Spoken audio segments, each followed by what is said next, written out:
It doesn't, I have to say, on its photo, like when I look at it, it doesn't give me this No. glory. Well, you see, the thing with that is, heaven is for the people who like the sorts of things that go on in heaven, like watering pot plants, talking to God. Whereas hell is where all the really fun things happen. You want to make an anti-bacon, in a way. Yeah, what would the anti-bacon look like? Welcome to The Unfinished Line, a podcast about art process and the strange business of making something beautiful. So we're two working artists, a painter and a sculptor, and we're having an honest conversation about ideas, creativity and failure and materials and everything that happens in and out of the studio. Some episodes are thoughtful, some are chaotic, and some disappear completely off track. Which is how you would know it is real. So grab a coffee or a tea and step into the studio with us.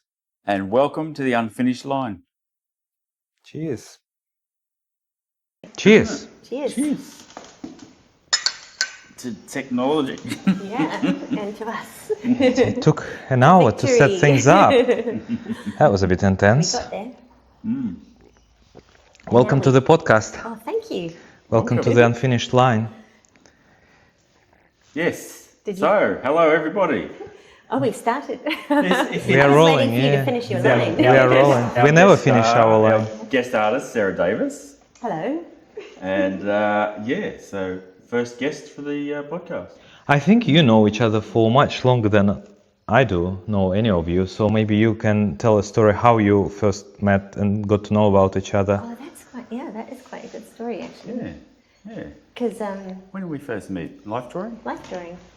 Yeah, Yeah. I think it was, wasn't it? Yeah, I run a life drawing group in Gosford, Regional Gallery Studios, and been running it for many years. And the people you meet, it's great. It's great. You meet all sorts. Yeah. Lovely people. So, yes, I met Sarah.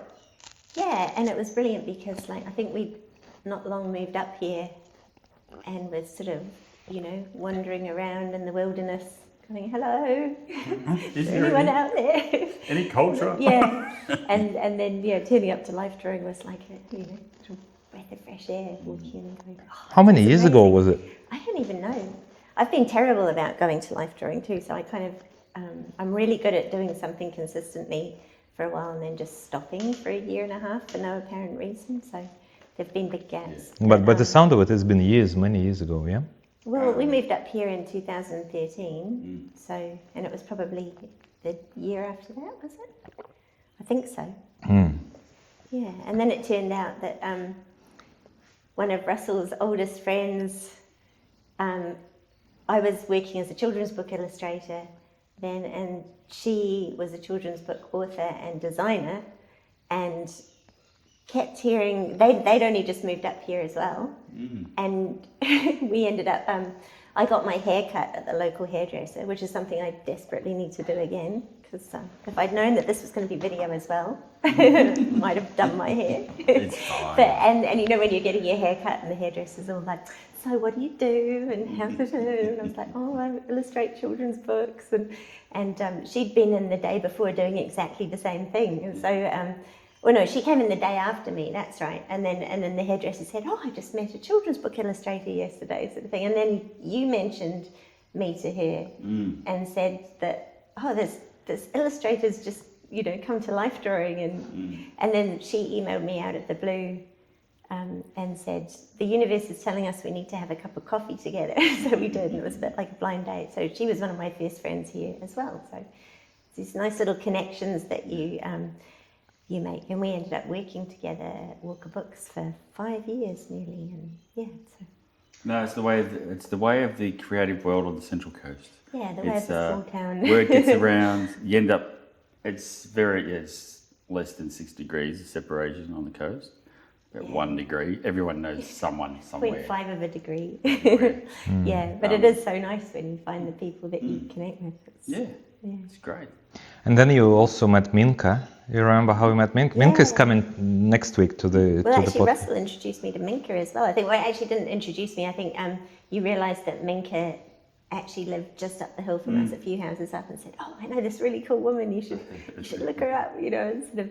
And so, but I can't actually remember the first time I met Minka. But yeah, we were neighbours for ages until she got too fancy for us and moved to a nice big house with a cave in the basement. Oh, fancy. She's got, Flintstones downstairs. Yeah, I really It's miss having awesome. her just around the corner. It was really nice. Yeah. That's so cool. And we met, we probably saw each other during live drawing maybe once or twice, but I don't think we connected properly No, I then remember until... having a couple of chats with you in the tea break. Yeah? And, yeah. But I remember you showing me your sculpture, the Adam and Eve sculpture on the phone. right, and then right, mine right, in right. progress. 'Cause- That was before we started the gallery. Yeah, it was. Yeah, okay. Yeah, but it's funny, you know, when you sort of meet people and then you see what they actually do, and that makes you sit up and pay attention. So your Adam and Eve sculpture went, "Ooh, he's really good." Yeah, and then we started doing gallery together. You were on the website side a lot, on the designer side. I was on the some IT support kind of role as well, and organizing a bit. Yeah, I think we bonded over banging our heads against the brick wall of IT. Oh yeah. Like, That damn it, WordPress. website, why won't you work? Yeah. That was a learning experience. I learned how. And then we buddied up together to share a model, yeah. which I never thought would work actually, because I'm a sculptor. I need to rotate the model 360, and you know, painters, they need the same angle, same light all the time, and I need the opposite, multiple angles, different lights. Painters. Yeah. God. And I thought, how can it possibly? I thought that somebody would come, you know, and just do the drawing, you know, for like half an hour from one pose, and then another drawing, whilst you maybe you can talk about your experience doing this. It was a great idea because, yeah, I mean, it makes a lot of sense to have, you know, a few people in to help cover the cost of the model and just for camaraderie and the experience and things as well. And yeah, I think when you suggested it, I just thought, oh, cool. And luckily, I don't really think things through, so it didn't occur to me, how's that going to work? I just went, oh, brilliant. You know, 3 days with a model in Maksim's studio, and that'll be so much fun. And then just, yeah, so the interesting thing for me, I guess, was I didn't have a plan. I didn't know who the model was going to be. I didn't know what the pose was going to be, because I think you'd already worked the pose out with Kat. By then, I had a blank canvas, which was a random size, which is this one, because this is sort of how it is turning out. Yeah, so it was all serendipity. So I think this is kind of a good example of what happens when you sort of do a painting by accident with no planning whatsoever. But it's been really lovely, because maybe later I can tell the story of all the weird little elements that came together without, you know, any forethought. But there's actually a kind of a sort of a coherence to it that I couldn't have planned if I'd tried. But yeah, so the whole thing was just lovely and serendipitous, which is kind of what I really like, you know, accidents happening, but then kind of, yeah, just, it's fun responding to things that get thrown at you. I think I never like to go into anything with too much of a plan. Yeah, it's interesting because you sort of flexibly accepted the destiny on the day of working with the sculptor, rotating the model every like half an hour or so. Yeah. I was like surprised, but I think the interesting thing, we agreed that we're gonna rotate the same angle, you know, so that way you get a few distinct views. So I think there was one pose that we were rotating to on this one that I didn't have in the. Yeah, but you tried my silver point. Yeah, I tried your silver point. And I have your drawing up there. Have you talked about your silver point yet on the podcast? No. You should go grab it and show it. It's really cool. Maybe after the break or something. Yeah, medieval. I'll bring it. I can't even remember where it. I think it might be in my drawing bag, which is in the house rather than in the studio. Yeah. No, that was cool. So Maksim, for people who don't know, Maksim commissioned an actual silver point tool from Tatiana, who's a friend of ours, who's a jeweler and makes amazing, you know, beautiful silversmithing, and so she handcrafted this beautiful long spiraled silver point pen. So the pose that I wasn't including in the painting, I was sitting there drawing with the silver point pen, which was a real treat. Yeah, I'll bring it after the break and show, because it's quite an interesting. What sort of paper do you use for that? Is there a certain paper that takes it? The best way is to use like a sort of rough gesso paper. Rough is in like a bit more. So the silver's actually coming off the pen. That's Right, the drawing that I okay. did up there on the left. Oh, okay. And the interesting thing, it starts as grey, and then with age it goes brown as silver The actual oxidizes. silver's coming off onto the. Yeah. Well, I've seen you work in life drawing, and I thought it was the paper that was responding to the silver rather than the silver coming off. So I've never used silver point. So. You can use silver point, lead point, copper point, even gold point. Or lead point. I guess coming from a chemistry background, No, you'd no, actually... no, no. Pencil is Oh, you mean is lead? Lead, Oh, like okay, proper yeah. lead. Like Yeah. gold, yeah. Just It's. don't suck your pencil if you're working in lead point. But I'm wondering, like, there is so much worry about lead poisoning and stuff these days. But you think Romans had lead pipes for water supply, not the sewer? How old were they? Yeah, when they I'm died? not sure their life expectancy was great. I don't know, I don't- And then you look at the orgies old that man, they yeah. had, and was it Nero fiddling while Rome burned, and Caligula's decadence, and think, well, maybe they were a little bit insane. Well, they had to be all because the they lead in lived those shorter pipes. times, so Yeah. you need Oh, to so it's live fast, live die young. faster. Yeah. Maybe, Much faster. maybe. But I don't know if there was much lead poisoning because of that. I think over time lead sort of oxidizes on the surface, and that protects it from leaking into the water. But I don't know. The interesting thing is that lead that was used by Romans, that was transported in ships that got sunk, is very useful these days. Did you know that? No, I did not. So because it has lead, I think, is a byproduct of radioactive decay for uranium or something, or plutonium. Yeah, lead just the next one when alpha particles spun off from the nucleus, then the lead remains amongst other radioactive materials. And lead has natural radioactivity in it, and the longer lead stays in its isolated form, the less radioactive it becomes, and so it becomes useful for building certain scientific experiment equipment from. So is the older lead more useful as like a shield from radiation? Yeah, because it doesn't have its own radiation. Yeah. And so scientists, I've read the story, discovered some sunken ship somewhere in the Mediterranean that was full of lead, ingots, and they managed to convince the local, archaeologist groups and the government that they should use 95% of those ingots and leave 5% into the museum, and the rest should be used for, like, I can't remember, neutrino detection or some sort of detectors that they needed to build of lead that doesn't have radioactive Man, properties. if I was at sea and I got a hole in the hull of my ship, the last thing that I would want to have is like a cargo hold full of lead. It's like a really cargo hold full of balloons. That'd be better. Well, Yeah. that's you would think how it can be useful. Yeah, that's amazing. Well, now I can start chewing on my paintbrushes again, if it's safe. Do you have lead paint?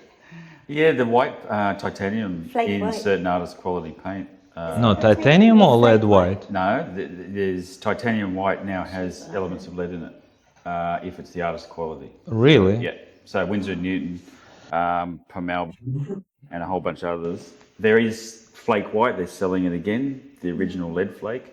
Then you get the artificial flake whites. Premnitz white, that's got lead in it, hasn't Which it? one's that? Premnitz white? Don't know, haven't heard of that one. I think it has.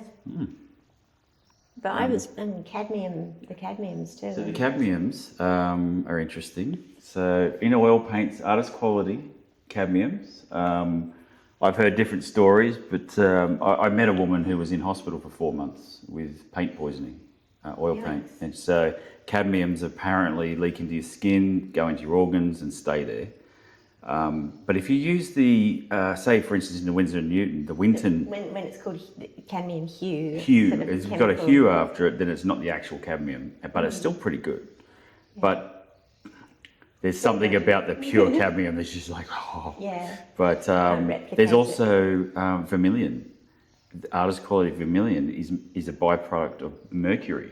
Yikes. So they use mercury to get this red. And I never knew that until about, it was actually a positive thing that our friend Lucy mentioned. Hello, Lucy. She did some research on vermilion and found and told everybody that. It was interesting because you hear it bits and pieces from different people. It just adds to your sort of... Speaking of people on Instagram, I saw something horrific last night. I was just drifting off to sleep and, scrolling, as you do, doom scrolling. But there was a girl doing this amazing painting of it was sort of a fantasy painting, I guess, but it was big, like huge scale sort of painting of all these clouds parting to let this kind of waterfall of lava through. And,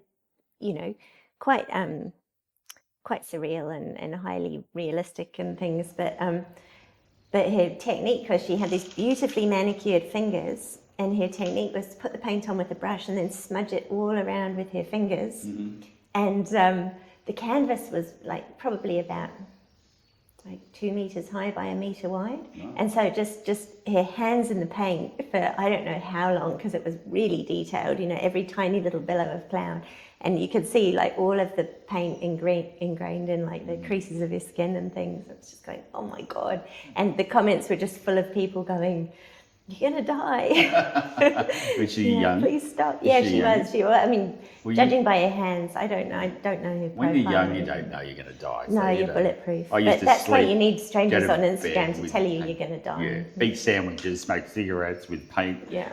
Be proud of it, to go to bed with it all over me. When you're young, you shed so much skin, you'll be right. No, being a chemist, I'm always now worried about the dangers of these chemicals, because cadmium, I worked with it in the lab. I know, like I read its toxicity profile. I've done some of the pigments from cadmium yellows actually myself, and I know that it stays in I think fat tissues, similar to mercury actually. Mm-hmm. For a long time. Mercury is probably less toxic than cadmium actually in terms of nervous system. Form of mercury that kills you pretty much instantly. There's one really. I don't know. That's relevant anyway. I just read an article about someone who got 2 drops of it. She was a research scientist and she got 2 drops of it on her glove and it penetrated the glove, and then I think she died 3 days later. Oh, that's strange. Yeah. That's strange. No, there is. I have a story about mercury. I don't know the English names, but it would be a colloquial name for this substance. But basically, it's a form of mercury chloride, and it has been used in sort of folklore medicine as remedy for whatever. Mercury has been used for even as a metal, liquid metal, to fight constipation. Literally, people drank it because it's so heavy. Its density of mercury is like 13.5. If you put iron on top of it, it's gonna float like a cork on the water, even lighter. Iron is, I think, 7 or 8 or something like that, or maybe 9, and it's like 1.5 times heavier than. So like if you have a liter of mercury, it's gonna weigh like 13.5 kilos. And liter is not much. It's like that, and you think, oh, it's just liquid, and you can't lift it, with your. So it's fun when you work with it in the lab, and you have like a jar of mercury. You think, oh, you're just gonna lift it, and you can't even lift it because it's so heavy. Wouldn't it be great if it wasn't toxic and you could paint with it? I mean, if you're careful with it, like you can play with your hands with mercury as long as you wash them. But people used to drink it because it's so heavy. It's sort of, if you have constipation, it naturally sort of forces things out of your body. You have a big ball of mercury sitting and also different salts of mercury have been used to cure different diseases because it kills certain bacteria. But it kills everything. That's the thing. And my grandma, because she knew I'm a chemist and I work in the lab, like I have all sorts of chemicals there, from cyanides, which will give instant death, with suffocation and stuff, to something just more casually throwing that in more subtle. And she said oh, can you bring me some, mercury chloride? I'm gonna be eating it. I need to, get healthier and stuff. I had such a hard time convincing her that this is not a good idea. Wow. But she said, no, it's been used for centuries. True enough, but Did she ever say, can you bring me home some cyanide? Because Irene at bingo has really pissed me off. no, she wasn't vicious, but she believed that she could kind of cure whatever malady she had at the time with this mercury, and she got upset with me that I refused to do. Well, bringing it back to like art and stuff, I remember when I was a kid, one of my favourite books that my parents had was illustrated by Roald Searle. Do you remember his illustrations? He used to do, I think he was really big in the 70s, really expressive, scratchy, kind of inky, like the Girls of St. Trinians and that sort of thing, like really kind of subversive, edgy stuff. But one of the books that he'd illustrated was a book of medieval cures for things, which were absolutely bizarre. Things like, to cure constipation, you should tie a live puppy to your belly and, walk around until the puppy wheeze on you and then you'd be cured. Or you should, the cure for toothache was to wrap the toothache up in a bandage full of all these weird herbal poultices and then go to the graveyard at midnight and consume some soil from the freshest grave, things like that. And these were genuine sort of medieval cures. And There was probably something in that. possibly, The minerals in the yeah, soil. maybe. But Yeah. it was, Or the calcium leaching out of the bones. But his illustrations were amazing. I used to just probably not suitable for an 8-year-old, a lot of them, but I used to pore over them for ages and. they were better back in the days when Yeah. they had a bit of edge. Yeah. It's like the Brothers Grimm, like, I used to read that to my kids. They loved it. They had nightmares and had a go at me 20 years later about it, but, geez, it was great. It kept me entertained, that's for sure. So. Yeah, they're definitely Grimm, the original ones. So, illustration. So that's interesting, like just sort of going on to that topic. Oh, yeah. Yeah. Oh. Has this always been this thing, like, between illustrators and fine artists, and that silly line in the middle? Can I just before we go there, because last time we spoke about what is art, remember, and we said that we can't give an answer that we can hold ourselves consistent with. Do you mean you guys didn't manage to define it in the last podcast? I'm Not disappointed in you. quite. No, You had a whole, 2 hours? You didn't get there? in fact, we, I think, came to a consensus that even if we give a definition, we can't stay consistent ourselves with our own definition. Yeah. We're going to break it one way or another. And so before we go into illustration, I think we should ask what Sarah's definition is art and how do you see art? It was me just sitting here going, hooray, I missed last week's podcast when they asked what is art. What is art for you? What a relief. What is art for What you? is art for me? Oh, golly. You'd think I would have actually defined that for myself and worked on an elevator pitch, wouldn't you? So that when somebody asked me that, I could trot out some kind of glib answer. But I don't have any kind of pocket definition or anything. But I think How do you feel? What is it for you personally? When you look at something, this is art, this is not art. I think for me it's a sort of a this is going to sound, I can't really say it without sounding flaky, I don't think. You sound flaky Can I if you sound like. flaky? Well, my mum More relatable. introduced me to this weird solastalgia, which is like a neologism, right? It's just sort of been freshly coined, and it's brilliant because it actually like defines a feeling that I've had my whole life that I didn't even know that there was a word for.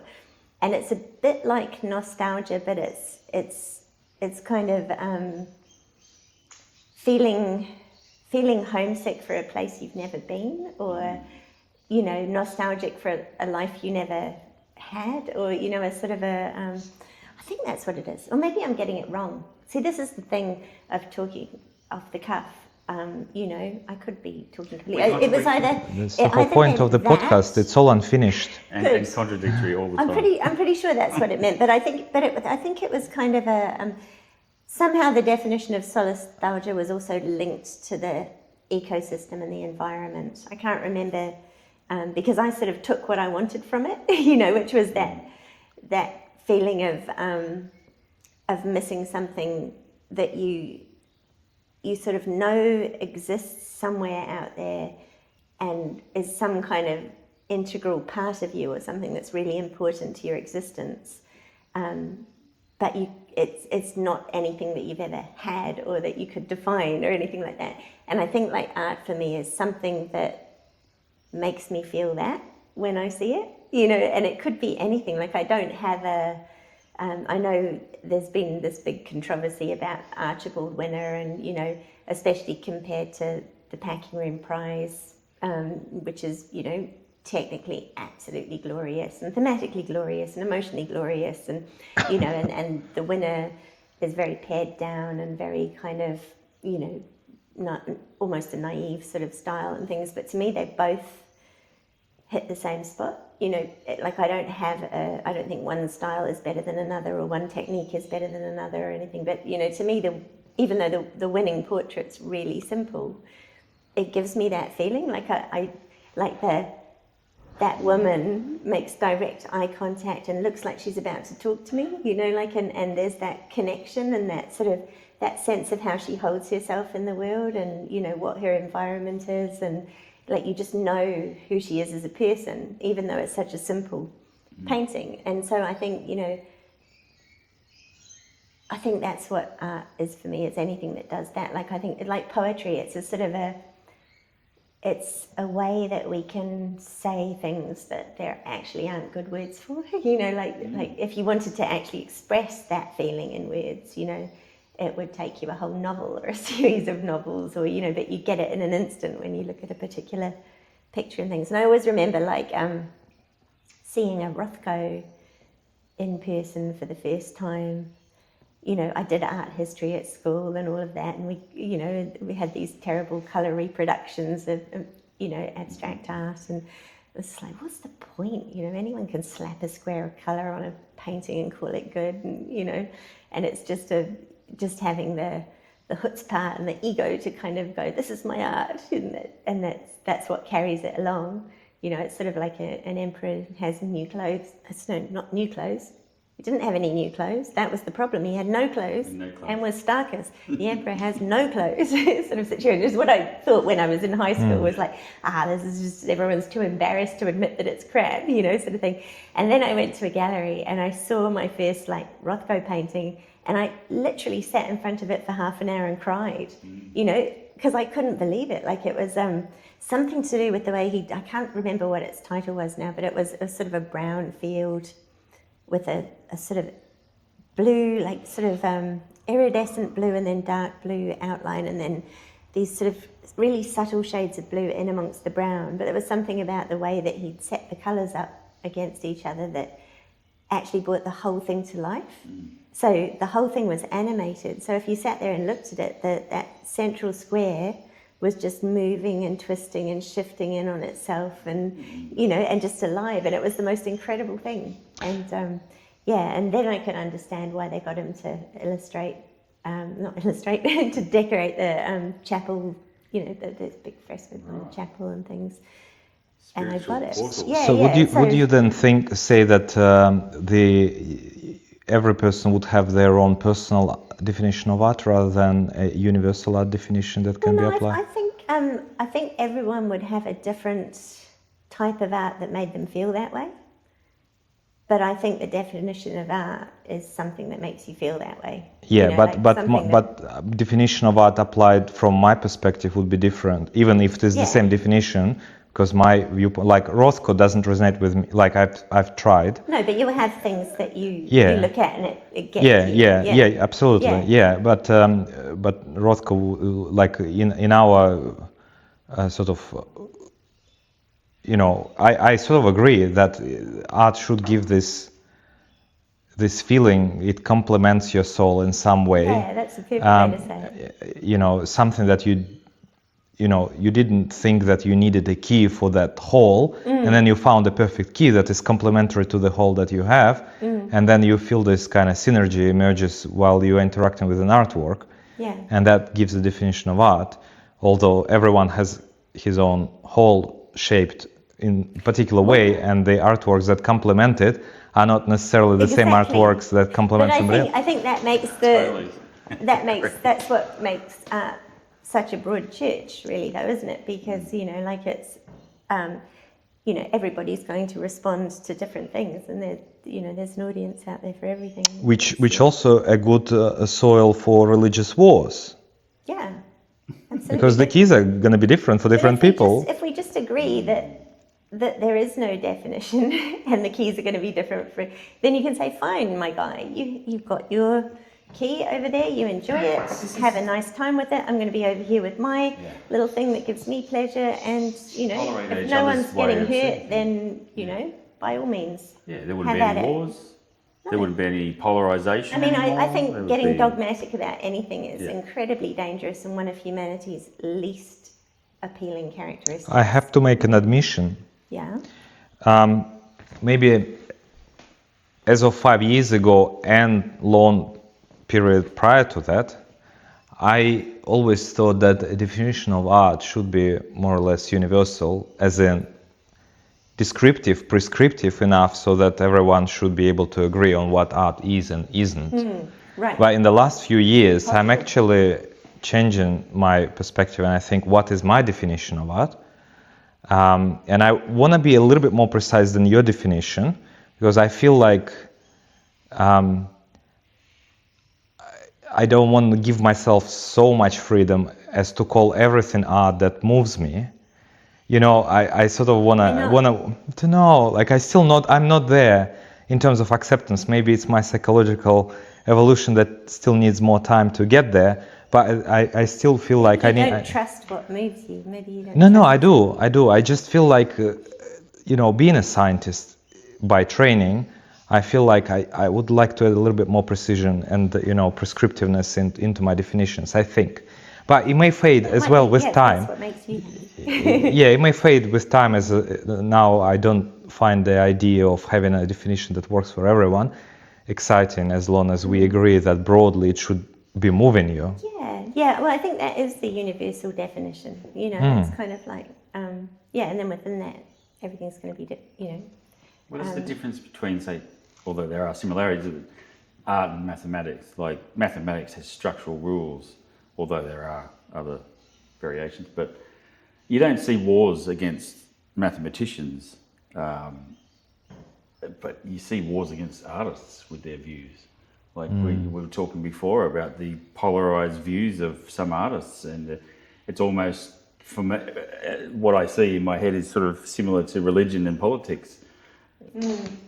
You know, I actually, it's an interesting idea. I would add one more step. Yeah. There, mathematicians don't have wars between different groups of mathematicians. You know, they acknowledge there are different territories and there are some incompatible mathematics that can be, and they can accept both incompatibility of it and, you know, work through that.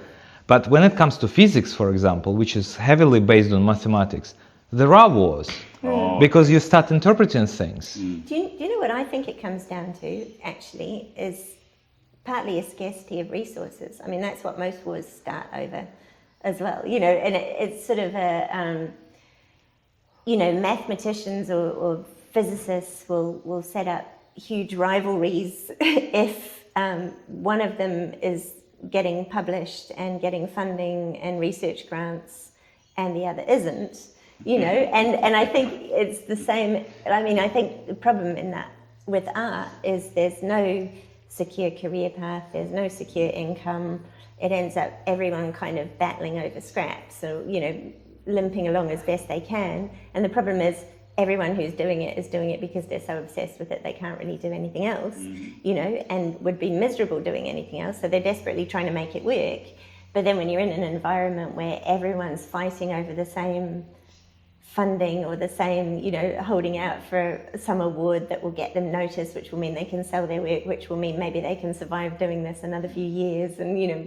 Unless we all move to Ireland. So, yeah. Exactly, yeah. Like if, and I think that's where a lot of the, you know, the issues come from, because it is, you know, art shouldn't be something that is kind of, I don't know. But Sorry to throw that in there about Ireland, but you know. No, but you're right. But they've got a universal basic income for artists, which phenomenal. would be brilliant. Everyone's talking But then about again, it. I mean, I guess then we're going to have the issue of who defines what's an artist, who's eligible for the universal basis Well, every income. second person's an artist these days, so like how do you Absolutely, judge if they're serious enough to get that wage? Yeah, I suppose exactly. it comes down to Which is where we need your criteria, we need your scientific mind to come in we and need come up with some definitions, put it definitions. on Wikipedia or Well, what I art mean, is like, and who an artist is. the only other solution is that we just ban money altogether and live in some sort of beautiful bartering without utopia. dictators. Yeah, Maxim can tell us about how well that. Dalí was a communist. No. Yeah, I mean, And Picasso.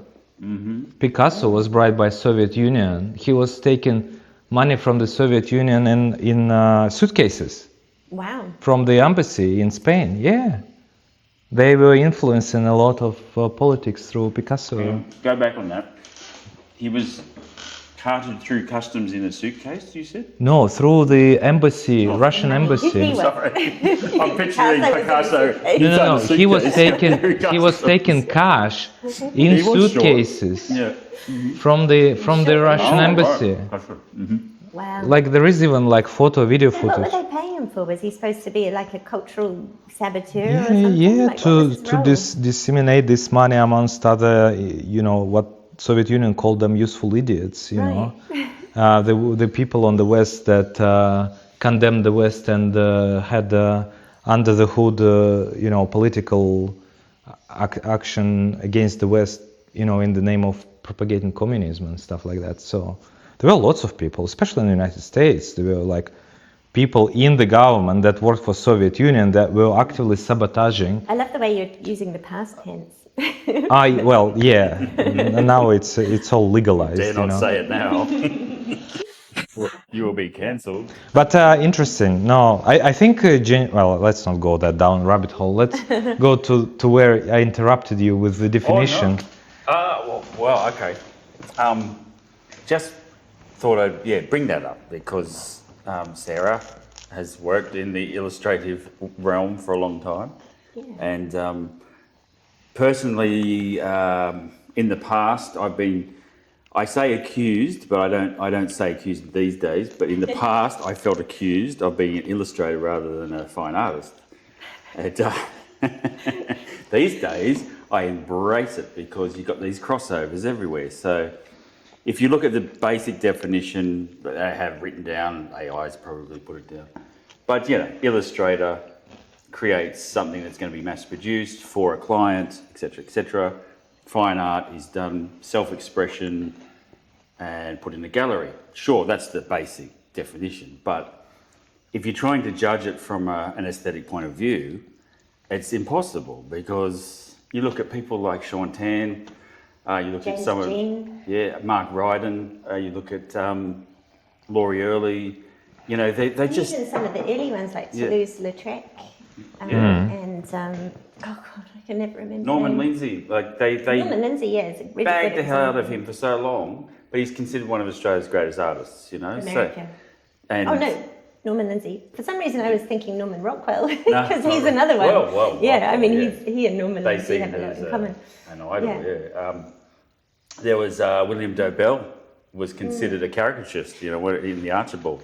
So it's so many blurred lines that is interesting. Like from an illustrator's point of view, I've never managed to do this, but the best illustrators manage to walk this amazing line between, they produce something for a client, but at the same time manage to turn it into a vehicle for self-expression and for, communicating really, deep themes and emotions and experimenting with media in really interesting ways and sort of while still producing something that fits the commercial brief. That's like the mark of a truly great illustrator, I think. And it's a really cool intellectual exercise to do,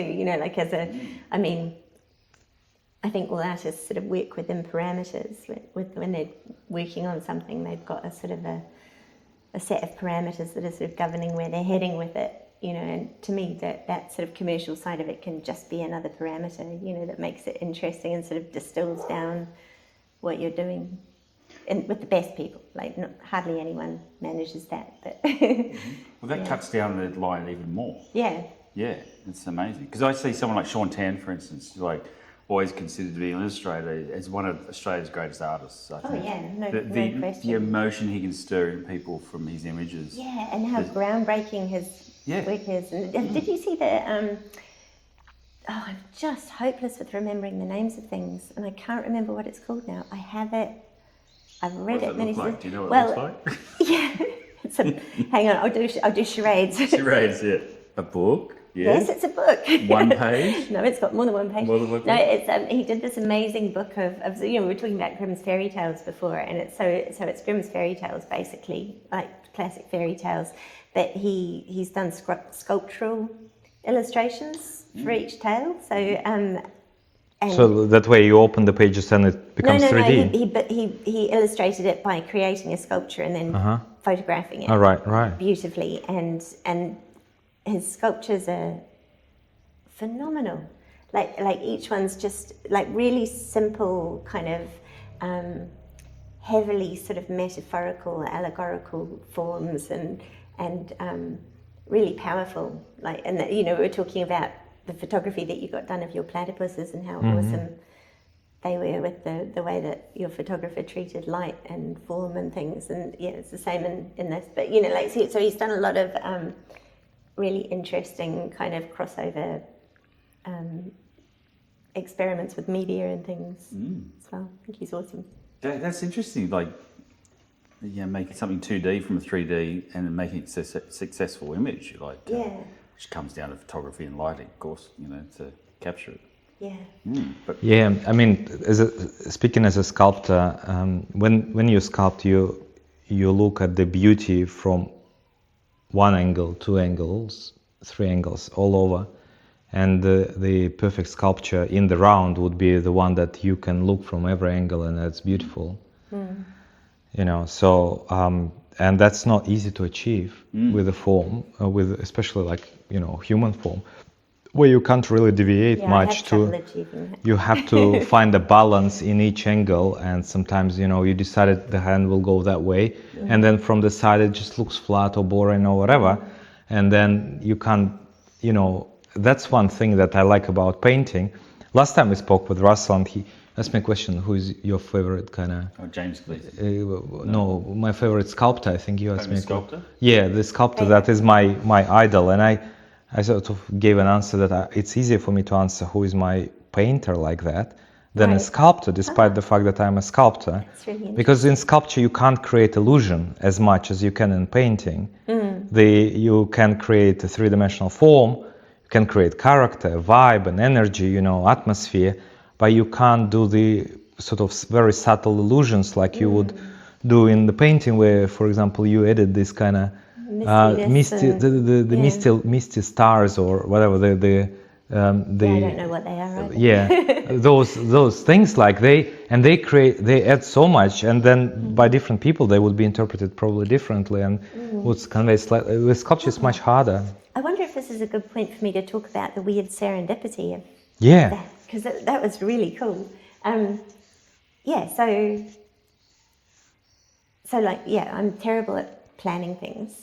And I have how everyone has something that they want to get better at. Well, I have lots of things I want to get better at, but actually planning properly is possibly one of those things. But anyway, so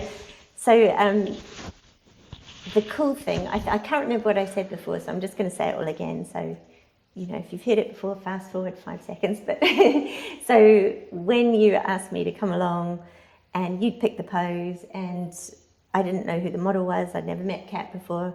Kat, by the way, is awesome. She's an amazing live model in Sydney and won the art battle last year, right? I think we should invite. Yeah. It would be nice to do a podcast with a model, right? Oh, yeah, you should get Kat on for There's sure. one like Kat that paints as well. Yeah, because her art's beautiful. Fantastic. But anyway, so just grabbed the canvas at random and didn't want to work on a blank white canvas. So just did a whole lot of mixed media sort of scribbling on it just to get some textures and some colours. And then for some reason down the bottom, I drew these 3 little swamp witch figures in charcoal. Didn't know why. Did it literally 10 minutes before I came around to Maxim's. And then turned up and then realised that we were going to need to rotate the form. so I just thought, okay, well, I'll just do 3 different views. And then I went, oh, that matches my 3 little swamp witch figures down the bottom. Brilliant. In that case, it can be some sort of allegory of the self and the different aspects of the self. And you've got what's on the surface and the sort of, central figure, and then the lurking subconscious and the different forces that sort of push and pull you. But I didn't really think of it much further than that. I just thought, oh, that would work and that would be interesting to try and mess around with. And then just sort of launched into it messily, which is why I think the composition in this is a bit shite, but that's why, because I just plonked everything down and tried to make the best of it without actually planning anything. But so then I started developing it, and Maxim had seen another painting that I'd done of a hand with some light on it, and he saw the model with her hand cupped and said, oh, you should put a light in that hand. Why don't you make her holding some sort of light? So I just decided I'd put a glowing red light in her hand, and it's not red yet because that's just the underpainting, but it will be sort of more red. But anyway, so then I had all of that coming together with the swamp witches and the different aspects of the self and the glowing red light, and it all happened completely sort of independent of me. It seems like you did those first before you started Cat. Before I even knew that. So they were the ones that planned it for you, basically. Well, it turns out that I think it was my youngest daughter who planned it for me by sending me, I don't know what, but because anyway, Zoe, who is 22 now, she came out to the studio when I was working one day, and she hadn't seen this, and she took one look at it and said, have you been reading my journals? And I went, what? No. And it turned out that she'd been doing an exercise from the artist's way, like a sort of creative visualization exercise. She does a lot of journaling, and as part of that, she'd been, doing this exercise where you're supposed to personify your inner artist, right, and actually think about what they would be like as a person.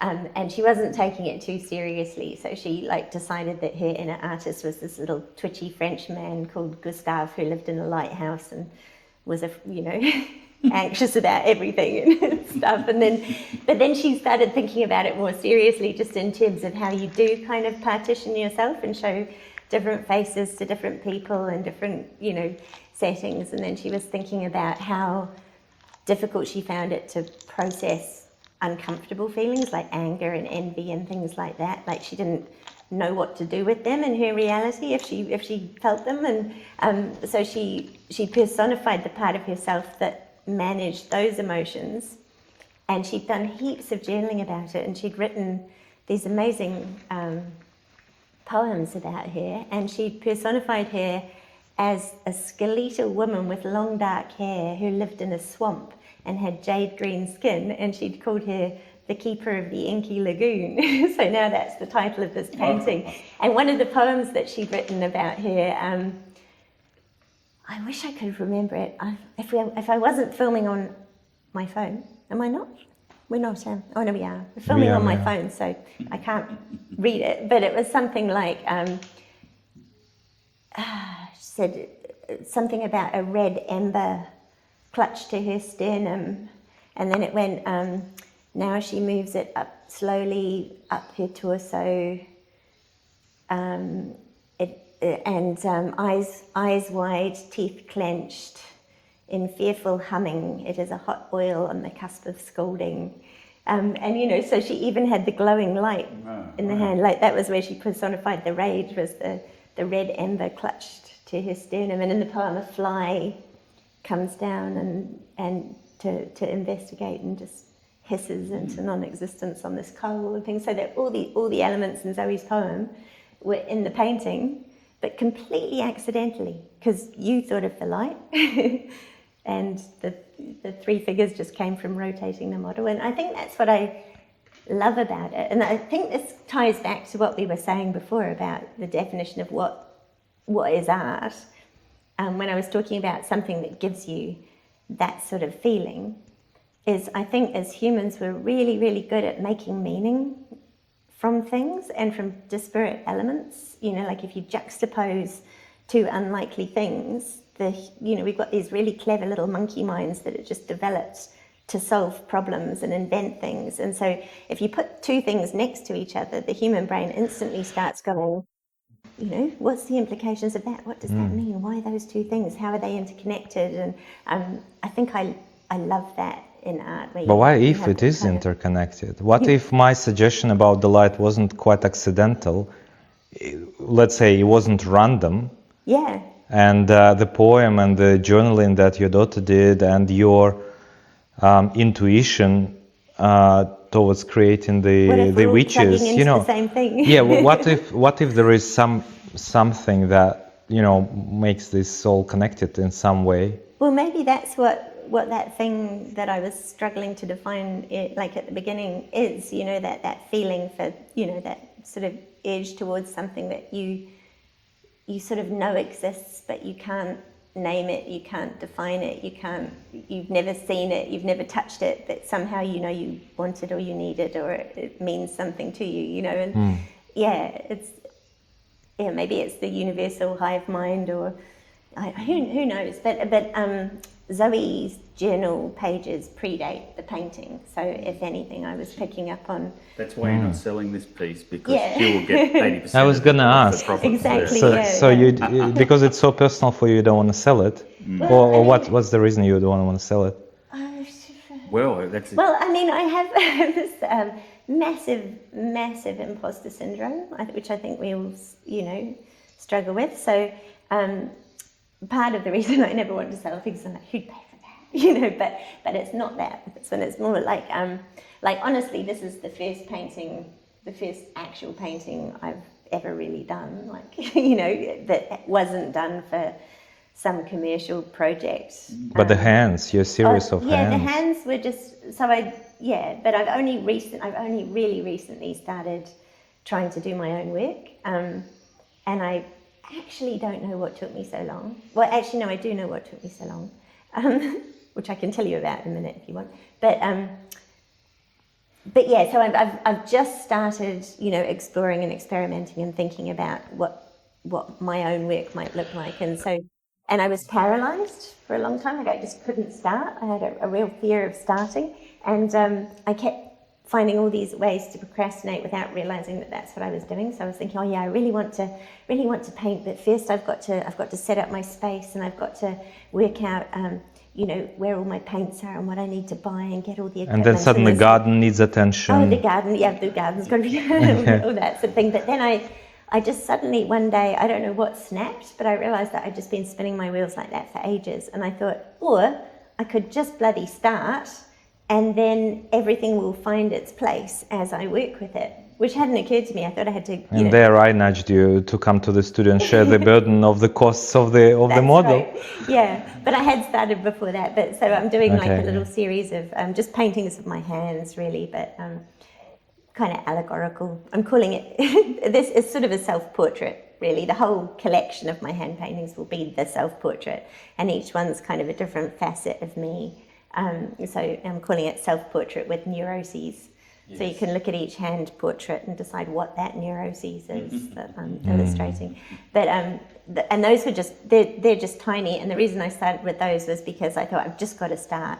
And I had these boards that I'd been carting around for 15 years, thinking one day I'll do a painting on that. And finally went, right, I'm just going to do it. But another thing that kept sort of being a stumbling block for me was thinking, but I've got nothing to say. What am I going to say? You know, and I thought, I don't need to say anything. I just need to paint something. I'm just going to paint my hands. And then as I started, it became clear to me why I was doing it, and they became a lot more allegorical. So it's things like I've got one where one of my hands is trying to cover holes that light is coming through, and the other hand is like prizing a finger up, or, you know, one of my hands is cupping a little fetal baby rat, and the other hand has its forefinger on the baby rat's skull, and you can't tell if it's about to, you know, caress it or crush it, you know, that sort of thing. So I started off just thinking, I've got to paint something, I'll just bloody do my hands, why not? And then it became something more than that. It became like a self-portrait. And it's the same with this. I thought, I'll just go to Maksim studio and I'll start painting, and then it turned into this. So I think it's gorgeous. Since the last time I saw it, it really sort of came together quite nicely. and it's more subtle. I like the mists that you It's added. going to be a lot mistier as well. Yeah, in a way, when you are talking about your hands, when I saw, like, I fell in love with your hands paintings back in the gallery in the Deepwater Art Space. I was like, with the light, the way you sort of, it is a little bit graphic, and the sharp and the colors are just so beautiful, and the allegory and the meaning of each little miniature painting.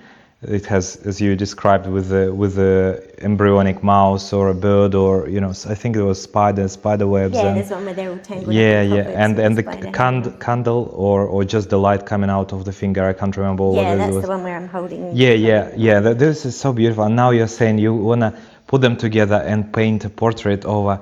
I'm sort of in two minds. I No, wish I'm you not could. painting over them. No, they are the self-portrait. Ah, okay. As a group.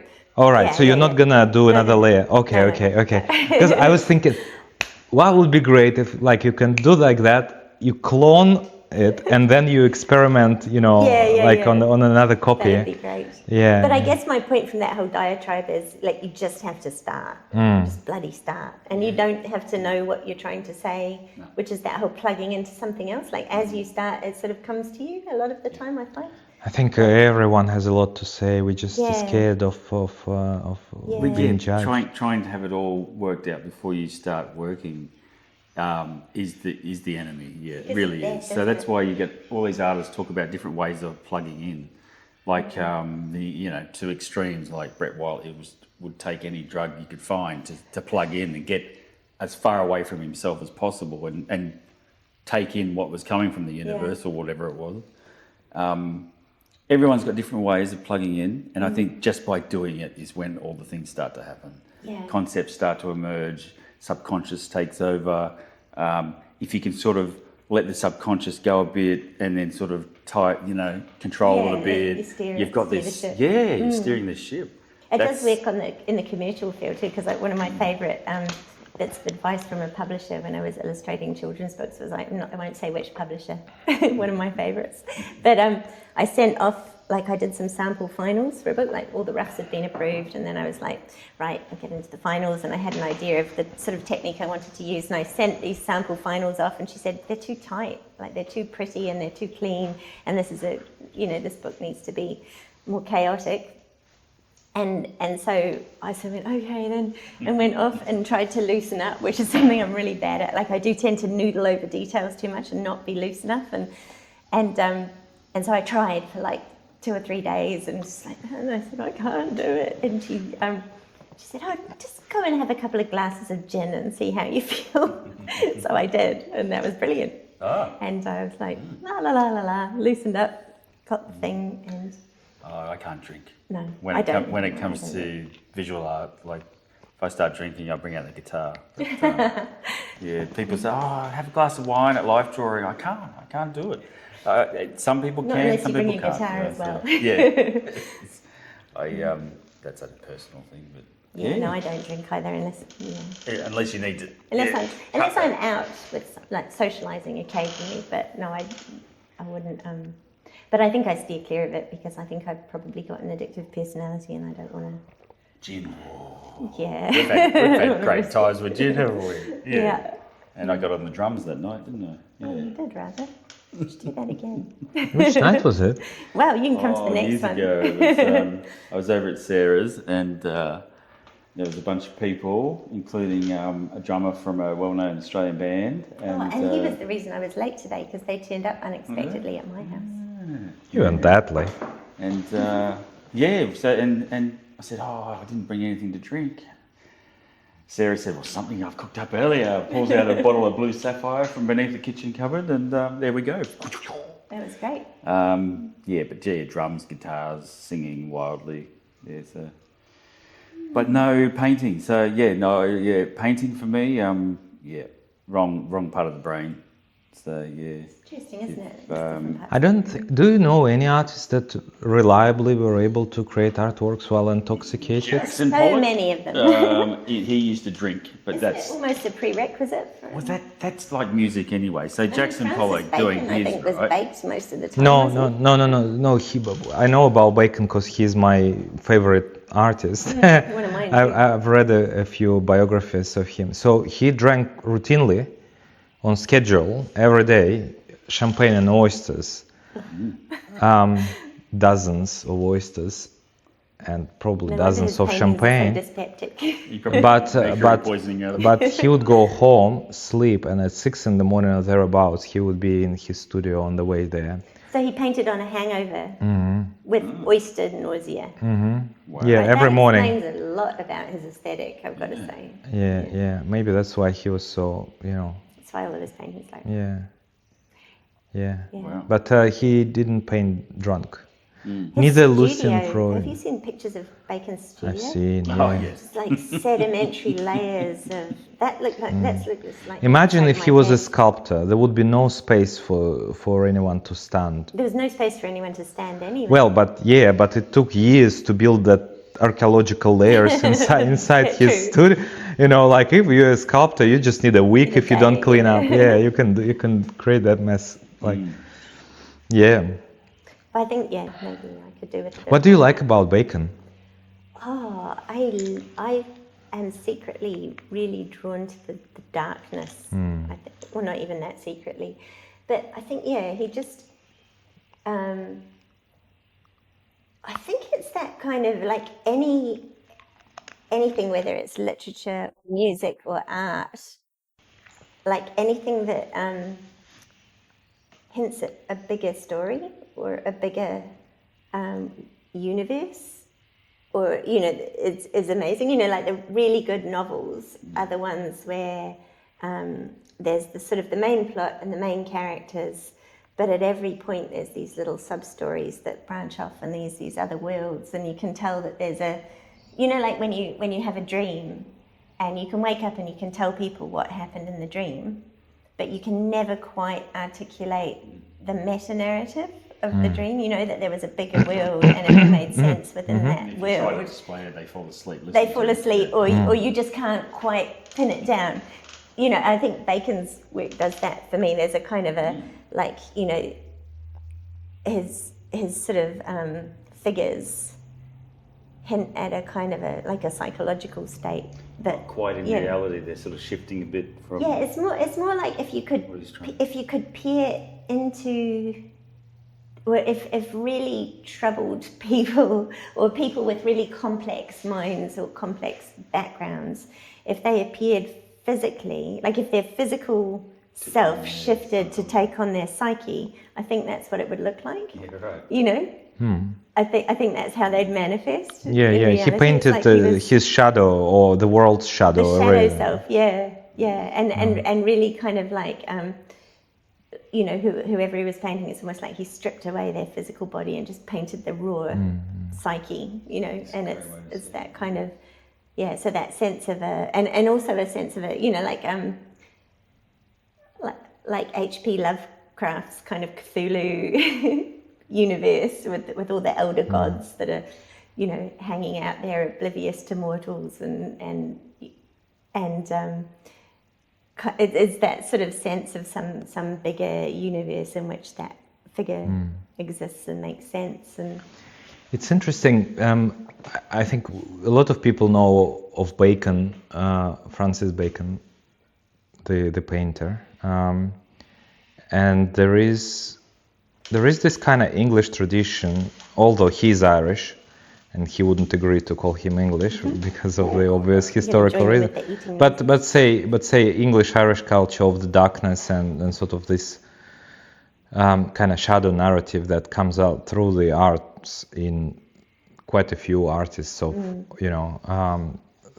there are a few famous, but there is an interesting Polish tradition of the dark and disformed, both in sculpture and painting. I love that, but hardly anyone knows about those kind of Polish artists. But they Keep going. There's a Polish artist that I've been looking at for about 10, 12 years. I keep forgetting how to say his name. too many consonants. Insky. My friend Graham Bolton and myself used to look at him and just couldn't believe this stuff. I think he's still alive. I don't know. I'm not sure. but really dark. A lot to do with war, but wow, talk about subconscious works, talk about surreal, talk about taking things into weird perspectives. This guy, Betinsky, I think it is. I'm going to look it up before. Yeah, well, I'll maybe I'll find an image or two and I'll plug it in. But Put great, a amazing. link. Yeah, but like dark art for me resonates a lot as well, and I constantly on a lookout for some even living modern Polish sculptors and painters, and not just Polish but just Eastern Europe generally. Think of anyone who paints transcendence and the light, you know, in the way, like it's easy to, well, it's not easy, but people paint darkness really effectively. And Visionary artists, like not even that, Alex like, Gray? No? I mean, Transcendent light, like Caravaggio's done a lot. I guess, but You mean even more ethereal, sort of like... well, I Isn't just surreal? mean like, you know, like a portrait of somebody, like say if we're looking at Bacon and he's painting a figure in an environment, and he's communicating the emotion through the, you know, twisting the forms and all of the expressive brushwork and you know, like each kind of mark on the canvas kind of is lending itself to that sort of eroded psyche and, you know, twisting darkness and stuff. But like, is there anyone who just does goodness and Well, maybe that's the hard thing. Illumination Maybe it's something all artists are drawn towards is the darkness. But if you go and try to paint lightness, it's just going to look a becomes bit tacky. saccharine. It's going to Yeah. look a bit... yeah, because I don't know anyone who can do that without Without looking like Without it being a twee. Jesus on the wall or something, yeah, you know, like kind yeah. of or new age sort of. Oh, look, I'm thinking of Godwin Bradbeer. He does amazing, but he strips think I back. know this weird. He's dark as well, but there is an element of light in it. I think he's Australian from Melbourne, but he sands back all these images and then they come back out. So you've got these figures, you've got these animals, ballerinas, all these figures, and dark backgrounds, but he sands it all back and then brings it back out and it becomes this luminous sort of thing that he's cut back into and it's come out, you know. That's the only way I can describe his work without showing people. Sorry, it needs to be a show and tell, I doesn't know. it? Picture paints a We thousand need a computer words. person here Yeah. to... Maybe you can edit some in. images. Yeah. But yeah, I can't really think of anyone. I mean, religious artists, I guess that's what they're aiming for, isn't it? That sort of transcendence. Some and- religious art. Some. Yeah. But I mean, I'm thinking of like, I don't think I know any modern religious I've seen artists. some but- landscapes that Landscapes can do lend it, itself yeah. to it. But not, I can't think of any that feature people. Maybe we should take that challenge. Yeah. No, I would say people like Caravaggio's, I mean, these are religious paintings, Yeah. but there is this kind of glory and beautiful Still a colors darkness. Still a darkness to it. Yeah, I'm thinking darkness of like in- things that have a tenderness and a kind of a quietude and a peace. Without feeling and a love saccharine, and like you without mentioned, yeah, feeling yeah. twee. Yeah, that would and be kind of- landscapes probably. Yeah, but why? Like people are capable of all of those things. I don't know. I think when we see a person, we can't imagine being absolutely pure, you know. You see, even iconic people that are mostly viewed as positive, there is some darkness seen in them. I mean, except like even for me, Mother I Teresa and stuff. know. If they were, You see, Mother Teresa, like Yeah. there are paintings of her in her kind of kindness and serenity and Yeah, I'm thinking desire to more- help, more but sort of not just painting a good person and making them look good, but more like, you know, the way Francis Bacon's canvases, like every brush stroke is kind of plugged into that sort of tortured aesthetic. feel the way the flesh is Like- exposed, the inner glow sort of thing. Yeah, like how would you do that with goodness? Like it's because I mean I saw it. I was actually watching.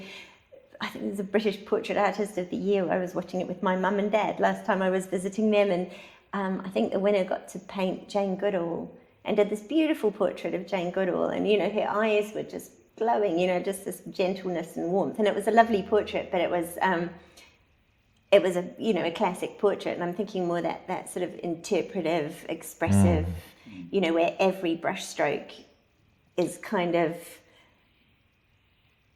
channeling that. You want to make an anti-Bacon in a way. Yeah. What would the anti-Bacon look like? Yeah. I think I know. Ooh. Cool. Oh, I've got to get a name. Jenny. She won the Archibald one. I really hope it's Jenny Lentil or something like that, because we've got bacon, which is keto, and then we need to go vegan. Go vegan. Do Jenny Lentil. Jenny Yeah, so chickpeas. it's Jenny Lentil. Jenny Lentil won the Archibald one. Yeah. I'll have to find the name. Oh, I'll remember- plug her in the video. It was an image of Seidler, Seidler's granddaughter, I think it was. What's her name? Her name, Mrs. Seidler. Okay, there was a Then portrait you of her, remember and it was those. all in the ethereal sort of light. Okay, Nice. and it won the Archibald one year. It was Okay, so phenomenal. that might be the anti-Bacon.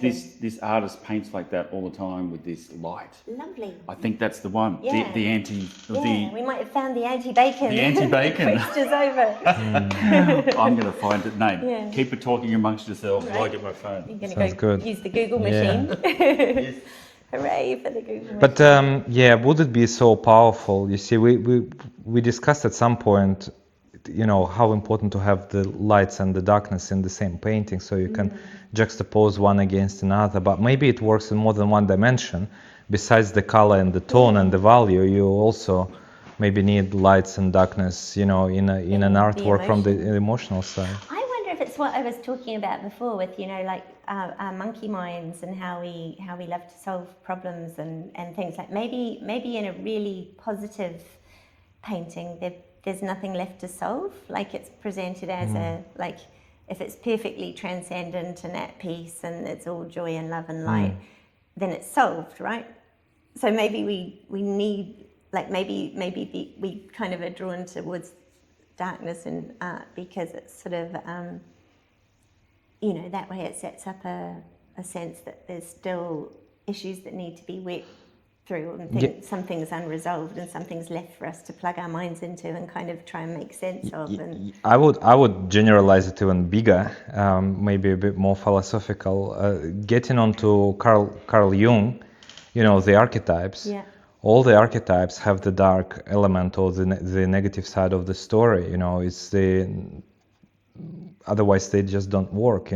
Even the Greek myths, they have the struggles.Maybe that's why we can't really picture heaven. Like if you take Christian heaven, what would it be like in the heaven when there is nothing ugly? Very Did you see that Blackadder episode back in the 80s when it was in medieval times and he's trying to convince a dying priest to leave all his lands to the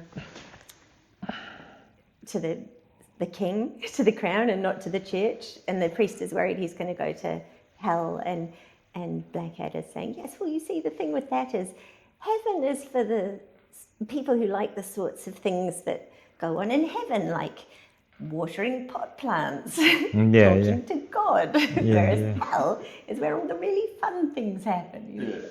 Yeah, but I think there is that, isn't it? That and they sort of plugged into that in the Matrix as well. Where they said that initially they had, when it turns out that AI has turned humanity into a giant battery or whatever, and everyone's plugged into this illusion, and originally they'd made the illusion perfectly peaceful and happy, and everyone just went mad. And so they realized they had to have darkness. I mean, maybe that's... I have a comment on that, but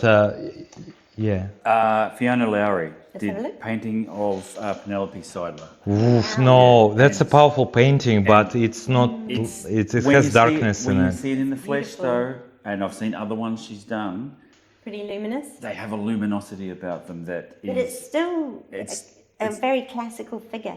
Like, Yeah, it's still classic, but the way But it is it's been beautiful. handled is quite different to any. It's the values are so close, and I know it's, but it's the closest I can think of at the moment. It doesn't. I have to say, on that photo, like when I look at it, it doesn't yeah. give me this glory, type. Well, no, it's not the glory. You're thinking Monty Python now. No, I think I'm thinking of true goodness and Yes. and pure But I'm sort of also thinking humanity. about like how the light. form. Well, that's The dark, entire twisted. expressive language of yeah, the but what would painting. you do with form to? What's the opposite like, of that what's the is opposite of not that? dark and twisted. Maybe It's all no together. form at all. Oh yeah, maybe it is. That's I the don't know. opposite. That's which why is landscape. just emanating light. So that's how. Anyway, that's my. Maybe that's actually quite deep because that's probably the reason why a lot of people like landscapes for this kind of calming, tranquil, like Luminosity. like you can melt out in a good And you can landscape. forget that you're part of humanity.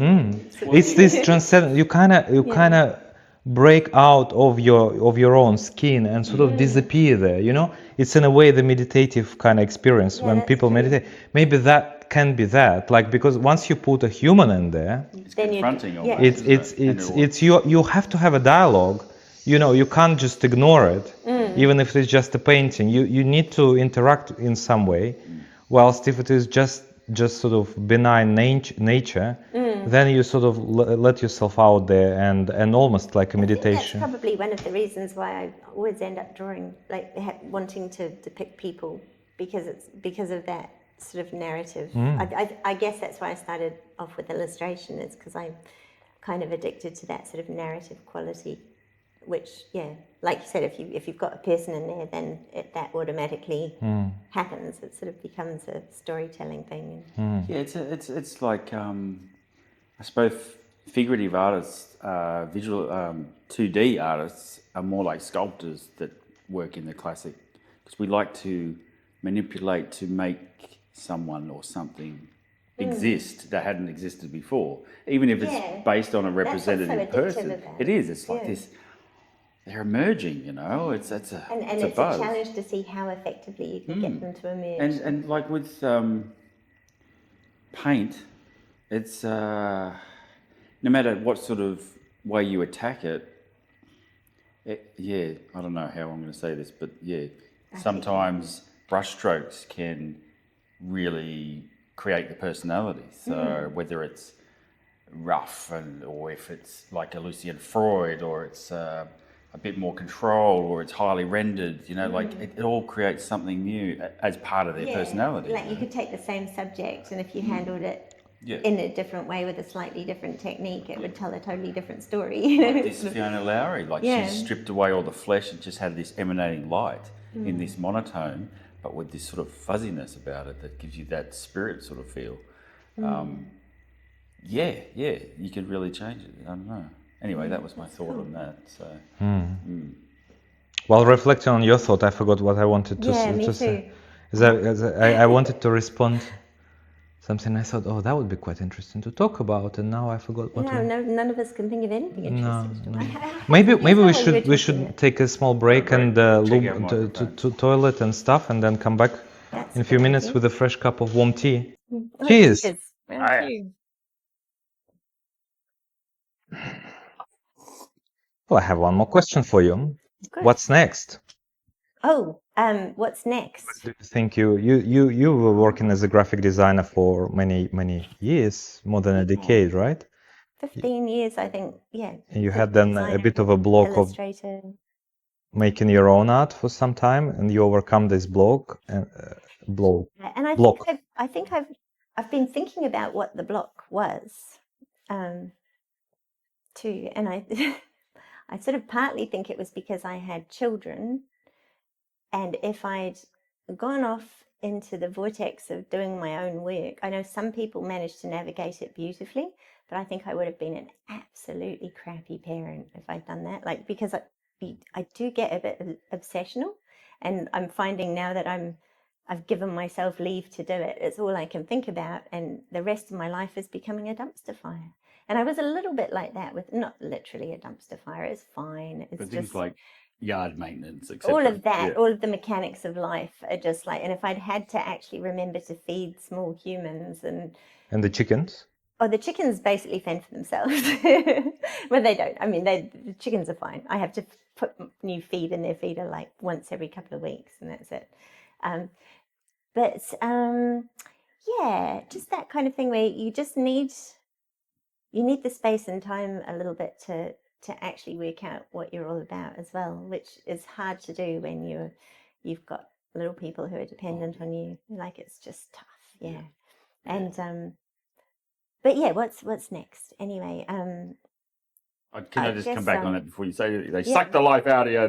They take your soul, they rip it apart, and it takes you years to Then get they it back. give you great ideas But then for painting they inspire subconsciously. you, so you Yeah, do the whole full exactly. circle. So that was my experience with raising children. So Oh, while Ted was at work, sounds like we need to unpack that, we Russell. It do. sounds like you've got some deep I roots. do. I'm still unpacking. Back to you. Yeah, that might take longer than the half Sorry, hour kids, that I we've love got. you. But yeah, what's next is well, actually, I was thinking about a question that I wanted to ask you guys, which kind of ties in with this, which is that whole like finding, like working out. Well, it kind of ties back to what we were talking about before too, because we're all sitting here talking about art because we love it, but I don't think any of us are pretending to be experts on any aspect of it, really, you know, and kind of you just sort of find your own way to what resonates for you and what floats your boat and stuff. And part of working out what sort of work you want to do is working out who you are and what you respond to and things and what fascinates you and stuff. So yeah, so I feel like I'm just at the beginning of that. But like we were saying, you can only find that out by starting to do it, you know. And then so as I've started to launch into my own work, I'm sort of going, okay, so I do have particular things that are coming through in almost everything that I do. And I did do 1 year of fine arts way back. It probably would have been 2002 when we were in Wellington, and Nico was less than one. And then I got pregnant with Zoe 3 months into my 1 year of fine arts. And then I just went, you know, and it wasn't really doing much for me anyway. And I just sort of realized it was going to be too hard with 2 little kids. But even the stuff that I was doing back then, I realized like it's a lot of what I'm interested in doing is that it's very people focused, and it's all very much about layering and psychological kind of, you know, like the hand pictures. What I've been doing for the backgrounds is layering, you know, different colors and textures and words and images and little drawings and writings and mathematical formulas and things, layers and layers and layers and layers, and then just sand it all back. So what is left is kind of happenstance, you know, it's random chance. Like, I don't know, like by the time I finish layering, I forget what's in there. So it's not like I'm consciously trying to preserve any of it. But some of it sticks around and shows, and it's sort of and then I'm doing the paintings of my hands on top, and you know, all of those layers of images have come from me, and then the hands sort of represent me as well. And it's that kind of, you know, the sort of matrix of the subconscious and the push and pull of all the different elements that sort of rattle around in your head and make up your personality and your experiences, and then how that manifests and kind of how you present on the outside, and that sort of tension between, you know, the sort of interior world and your exterior physical self, you know, like what's happening in the mundane world and then what's actually happening in your head and that sort of thing. So like I'm discovering that there's, you know, like back in art school I was doing lots of different drawings on layers of tissue and kind of and layering those to create a portrait, and you know, it was different elements of yeah, very similar, which hadn't occurred to me until recently. And I guess it's a little bit the same with this, you know, like taking a central figure but then having all these background elements that kind of set up a sort of a narrative about what's going on. Building an onion rather than peeling it. Yeah, that kind of thing. But I mean, I don't know necessarily if that's, you know, what's going to define the rest of what I do. But at the moment, that's something that I've noticed is creeping into everything that I do. And so I'm thinking, oh, maybe I actually do have a thing that is a thing that I'm interested in exploring. And sounds like you're your own psychologist. And I think that's what most of us do. We explore ways to deal with ourselves on different levels. I you actually know, think so I have that many hang-ups either, but maybe that's me maybe deluding it's not myself. a hang up. Maybe it's just sorting out Oh, who how am I you kidding? I see have heaps things, of you hang-ups. No, but you But you yes, bring figure out how you. you do bring a lot of kind of mythology and archetypes into your work, you know, like contrasting living and the dying, the darkness with The the light and swamp stuff, witches swamp and creatures. yeah, I yeah. think I was because I have these really, really surreal Technicolor dreams that are, epic, and it's really boring to hear about people's dreams. But I was kind of thinking it would be fun to work on a series where I'd take those dream images and then somehow juxtapose them with like really, just the day-to-day mundanity of existence.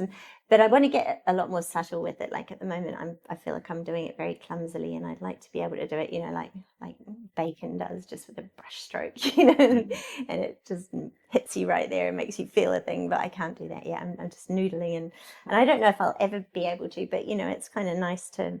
I mean, the It's journey is the interesting. A destination. lot of artists talk about being loose or looser, painters, and thinking, why is that? Like, I don't have that. I don't have that desire in me to be looser. For example, I want to be more precise, if anything. But I do want to create more illusion and depth and ambiguity, but not by being looser, but more so by being more precise. Although, one of the things I don't really like Dali, particularly this middle period where he did the oil surreal stuff, because he was too precise about it. All his characters are a bit too boring and flat because of that, you know? If he was looser and a bit more ambiguous, I think he would be better. Yeah. But as for me, I don't feel that kind of desire. One thing that sometimes happens when I work on a sculpture, one particular example was where I really was confronting myself what to do. I was doing a portrait of my dog, which was twice life size, and I have a big dog, so the head was like good half a meter, big, and it was meant to be mounted on the wall Like a next to the front trophy. door, which exploded while firing because I wanted to make it simple and I didn't want to create molds and stuff. I wanted ceramic, and sometimes it just goes goes south when firing. So the portrait doesn't exist, but I was building the head up out of clay, and it was all abstract and twisted. Like it wasn't nowhere near the form or volumes that I need to get. Like it wasn't even looking like a proper dog yet. But at some point, I looked at it and it was just live and had character and everything. And it was like long, elongated, not a boxer's at all, like face. And it was animal and it was a bit human as well. And I was like, and I stopped at it and I was like, oh my God, like what do I do? Like I like it so much. And it happened by accident and it was all loose. Of course, I didn't tidy anything up and it wasn't. And I was literally, I paused like for a couple of days to decide whether I leave it like that, which is completely out of my, style and practice, and I don't do sculpture like that, or Yeah. or keep building yet, or keep building, and I decided to keep, doing it. But to me, it was really, really good. But I Yeah. don't You sort of crave. know when it hits a spot. I don't crave. Like sometimes you just feel Well, like it's see, good, but it doesn't. It's not there. for me too, like I love um I love really naive and seeing people convey something with just really loose minimal brush strokes and kind of and having the bravery to just like really raw expression and things like that. But I couldn't do it just because it wouldn't satisfy me. Like I love the process of crafting something, and I love the challenge of trying to get light right, and you know, uh, and just sort of kind of caressing and polishing, and that, like that's what I find satisfying, not just sort of um, and at the same time trying to get in touch with that place that it comes from.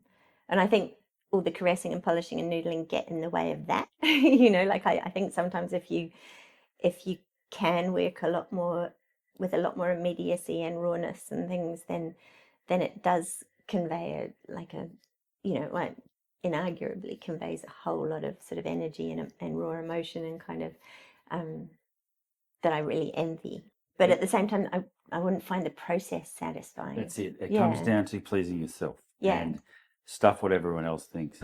Like I hear that a lot, where a lot of artists say, a lot of teachers say, loosen up, use a big brush only, blah blah blah. It's like, if you want to use a AAA brush, that's up to you. Maybe not on a big surface, but you know, I don't know. But when you start out a painting, like I was talking to my students the other day, and I started off this landscape, and it was rough as guts. And one of them said, "There's no way this is going to work." And I went, "Yeah, well, anywhere from now, I could stop and say it's a finished piece. If you got the composition right, got some raw marks, anywhere along the line, you could say, okay, does this work? If it feels right, I could stop. Yeah. But bugger if I could stop, you know. But knowing when to stop is like... That's the art in itself, isn't it? It is, yeah, because it's so easy to go too far and just kill it. But I wanted to show them how you take it to create an atmospheric piece. And at the end, she goes, "You're a goddamn magician." I went, well, that ugly stage is what some circles of tuition like to preach.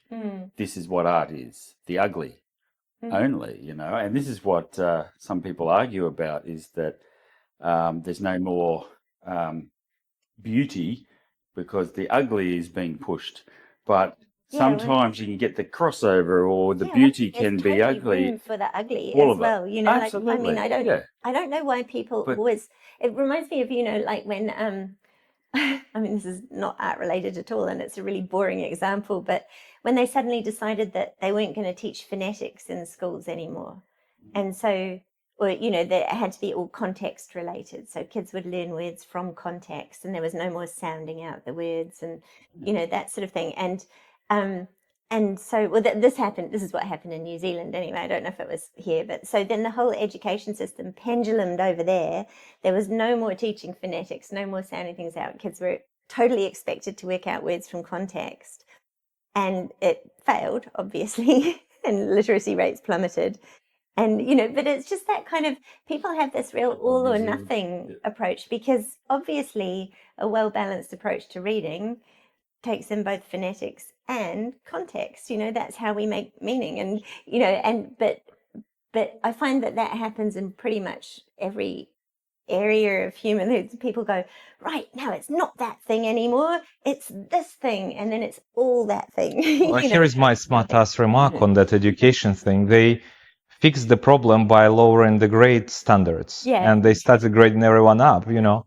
Now I saw news, we are getting down the wrong rabbit hole, I guess, but there was the news that one of the unis in United States limited the number of high grades like A's and B's people can get, because then there is no standard, like everyone becomes A's, you know. Yeah. Like, this is the, going back to the definition of art, can you define it precisely enough so that, you know, you can use this definition in a useful way? Once you do this, you killed some part of the art world, you know. Yeah. And so like, same with the education, like, once you define a measure, like a criteria becomes a measure, and then part of the world dies. Good at nuanced thinking and at balance. Like, people tend to jump on one bus or the other bus and then go, my bus is the only bus, you know. And I don't see what the point of that is. Like, if they're both great buses, why can't we take, you know, the headlights from that one, the transmission from that one, and, you know, put them together and build a problem is that somebody will be deciding what transmission from which bus to take, you know.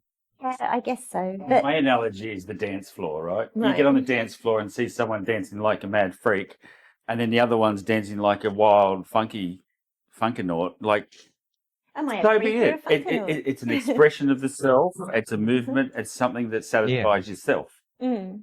That's my analogy. You dance how you want until it becomes political. Well, that's right. And You're dancing in the wrong direction. You should be going right. that's We right. all have to Instead of line left. dance. Here are the steps. I'd rather go that way. Yeah, First, we're going to boot scoot. Yeah. yeah, yeah. Then we get a nut bush. Yeah, that push all the way. That's right. But I just Bus think stop. this came because you were saying what's next, and I think I'd really like to actually find some way of satisfying, because I love that raw expression and spontaneous brushwork and kind of all of that, and texture and things. But I also love crafting things, and so I'm wondering if I can find a way of sort of Combining it synthesizing all. the two and giving myself the chance to do all of it. If you can get Yeah. all of it together, that's Yeah. that's the sort of striving part for creatives to find, is to get all the elements that you love. I love to get the raw elements of an oil painting but leave some of those raw elements and just focus in on some of the points with a bit more Yeah. embellishment. And so you've got a combination of things going on. Yeah, So when sort of thing. you look at it from a distance, you see this, oh, that looks great as composition and Yeah. the piece as a whole. It looks quite realistic. Get up close and there's this abstract painting in your face. Yeah. But it I think works that's because that it's kind of thing. dynamic in the brushstrokes, etc. So and different variations, which Mm. what I'm striving to do as well is make it variable in its But And- also, attack, So, also, yeah. I think there is something to be said about we love different artworks and different artists. Mm. I mean, not just different because it's you and me, we're different people, but different, each of us likes a variety of different styles. And I think at some point we need to say, that's okay, I can get inspired and love that person, but doesn't necessarily mean that I need to adopt that style. Mm. But when you like it so much that you almost want to mimic, or Yeah. like idealize that style and try it and embed it in your own artwork. And I think I struggle with that sometimes, in my Well, sculpture, because I like, for example, abstract forms of Henry Moore, for example, or Barbara Hepworth, but at the same time, I kind of work in more or less representational style, and I don't really want to deviate, but sometimes I want. to do then is to think, what is it in that I'm responding to? Like is it the with Henry Moore, is it the sort of monumental aspect of it or the organicness of it? And then you think, well, okay, like without trying to mimic what he's doing, how do you get that feeling in your style? That kind of, because it's But maybe the problem with art is like, it's like it's as big as life itself. Like you can go on these experiments for your lifetime. yeah, well, that's And some artists do, like Naum Gabo, like I mentioned last time. He was a genius, and he's got such a variety of different, innovations that he brought into the art world, which are aesthetically pleasing and not ugly. Like, but he doesn't have he's got his style, but his style is basically a cacophony of his lifetime, of all different things. But I don't necessarily think this is the most productive way for most artists to live their life. And we kind of need to be comfortable with ourselves and just love certain things and admire them, from a distance. and don't necessarily feel inferior that we don't try them out in our work, and just have them on the side. That how we were talking about the scarcity of things and how tricky it is to sort of sell yourself, but you do feel like you have to sell yourself because everyone needs to eat, so you want to earn money from it so you can keep doing it. Does that exacerbate the way people feel like they have to define what they're doing and be a packageable, marketable, sort of known that's quantity? hard. Like, Because I know artists that are represented, different galleries. I'm sort of glad I'm not like in the city. That so you're represented. They have a great mailing list. They push it, and you make sales. But you are locked into a certain thing. Like an old German man I knew years ago was freaking out because he had to do a certain type of work for Australia Galleries in Sydney. Every week he would produce a piece and he'd sell it for a certain amount. They'd up it to about 500%. sell it to tourists. But he did an abstract one or something totally different to what he wanted to do, and he felt guilty for producing something like this. He said, "Oh, I can't tell my dealer, can't tell my gallerist." And wow, holy shit, wow. So you get packaged commercially, but what if you manage to package if you sorry, no, I was talking over you. No, talk over me. Finish, That's no, good. Finish your thought. I talk too much.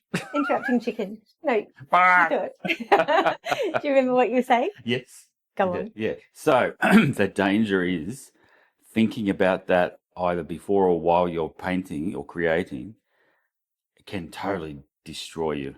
You know, if you keep thinking, I need to please people, I need to please this sort of genre, I have to do this, it takes away the honesty in the work, and then that's what comes through, isn't it? Well, that's what comes through. I've done works like that before, and it's just been boring. Like the end product has been like, And I can never do the same thing twice, and really. people respond to honesty, and if you just got to find the right people, they're out there somewhere. Yeah. So what if you package yourself as a unpredictable, mercurial, free spirit who can't be pinned down, and that's what my art's all about, and you never know what you're going to get, and you're going to like it. I don't know. I think it's also a lie in itself. But isn't it what you get? isn't it also a lie in itself? Like, isn't it in itself would be a lie? Like if you promote yourself as like, okay, I'm gonna create an image of me as an unpredictable, like sort of postmodern artist that does all the wild things. And what if you are? The problem is that in the past they could do that, but they didn't. That was how artists usually were, sitting in a corner or aloof and mysterious. But they had agents to do all the business for them. That's right. And this day and age, we have to be the front of house. We have. Where to are be the agents? What happened? Gone. Why? Disappeared. Why? I don't know. Because they were making 50% of everything anyways. I don't know why they don't exist. Why? But no, seriously. Yeah, it's more the gallerists are the dealers now, I think. They're intermediary dealers. Yeah. Well, there are a few people that used to have agents no many dealers, but they said they disappeared. Right. Which is weird because I know people that, they just produced the work, gave it to their agents, and didn't have to do any more business. That was good. Oh, what a life that'd be. I'd never had that experience. So we have to be the business people as well. So it's constantly going, switching sides of the brain and do all that stuff. So trying not to package yourself for that business side of the brain is really difficult. Yeah. Unless you split yourself down the middle and give yourself an alias. And do a commercial run. Like Zoe's inner artist. What's my inner accountant's name? Yeah. Okay. Well, that's personify my inner accountant. That's in a way what I tried to do with my floral reliefs. It's a deliberate attempt because one of the things I don't want to do things that I don't want to be doing for commercial value. And I can create, cute, nice, lot of appealing swimming pool. Friendly sculptures, for example, but it's very boring for me, because they are just, it's not my subject. The energy from that. Like I would rather do some commercial line altogether, whether I will be successful at promoting it but I would rather do my sculpting stuff all 100% and be properly compensated for that. But I wouldn't compromise on my artistic kind of freedom and license in order to do art. Otherwise, I just go into commercial. If I want to make money, I would rather go, into my IT career. It will give me incomparably more money, easier, and I have 20 years of, career experience with quite good career. But if I am to be an artist, I need to retain the freedom. That's my answer. I was thinking about this a lot.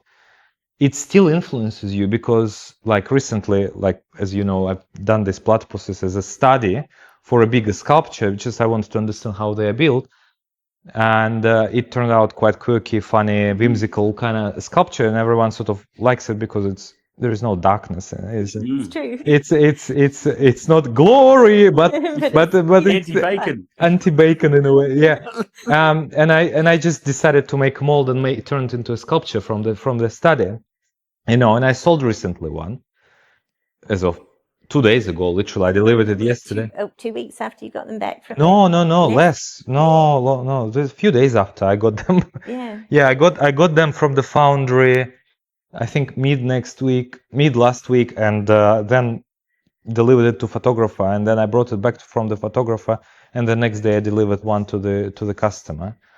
And this is a limited edition of 30, so I deliberately created a big edition, so like they're small, easy relatively for me to. Do you have 30 of these?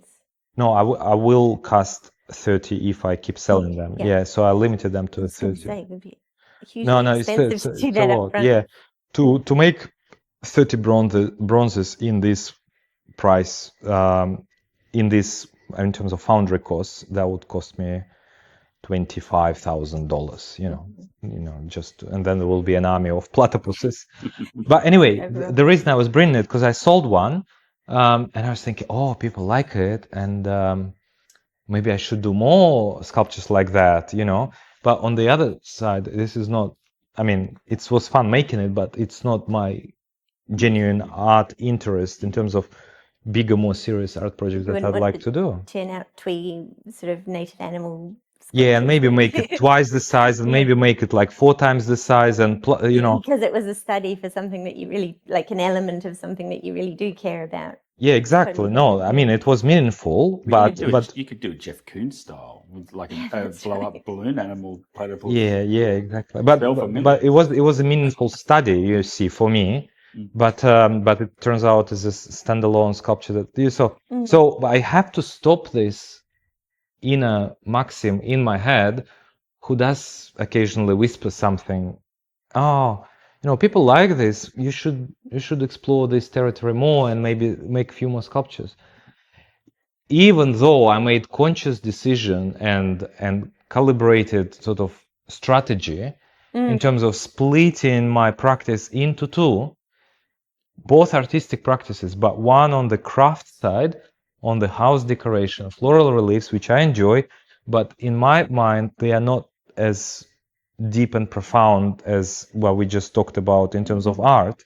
They help make places beautiful. They can decorate a house, immortalize flowers from somebody's wedding or memorial, but it's not like exploration of a deeper meaning to the life.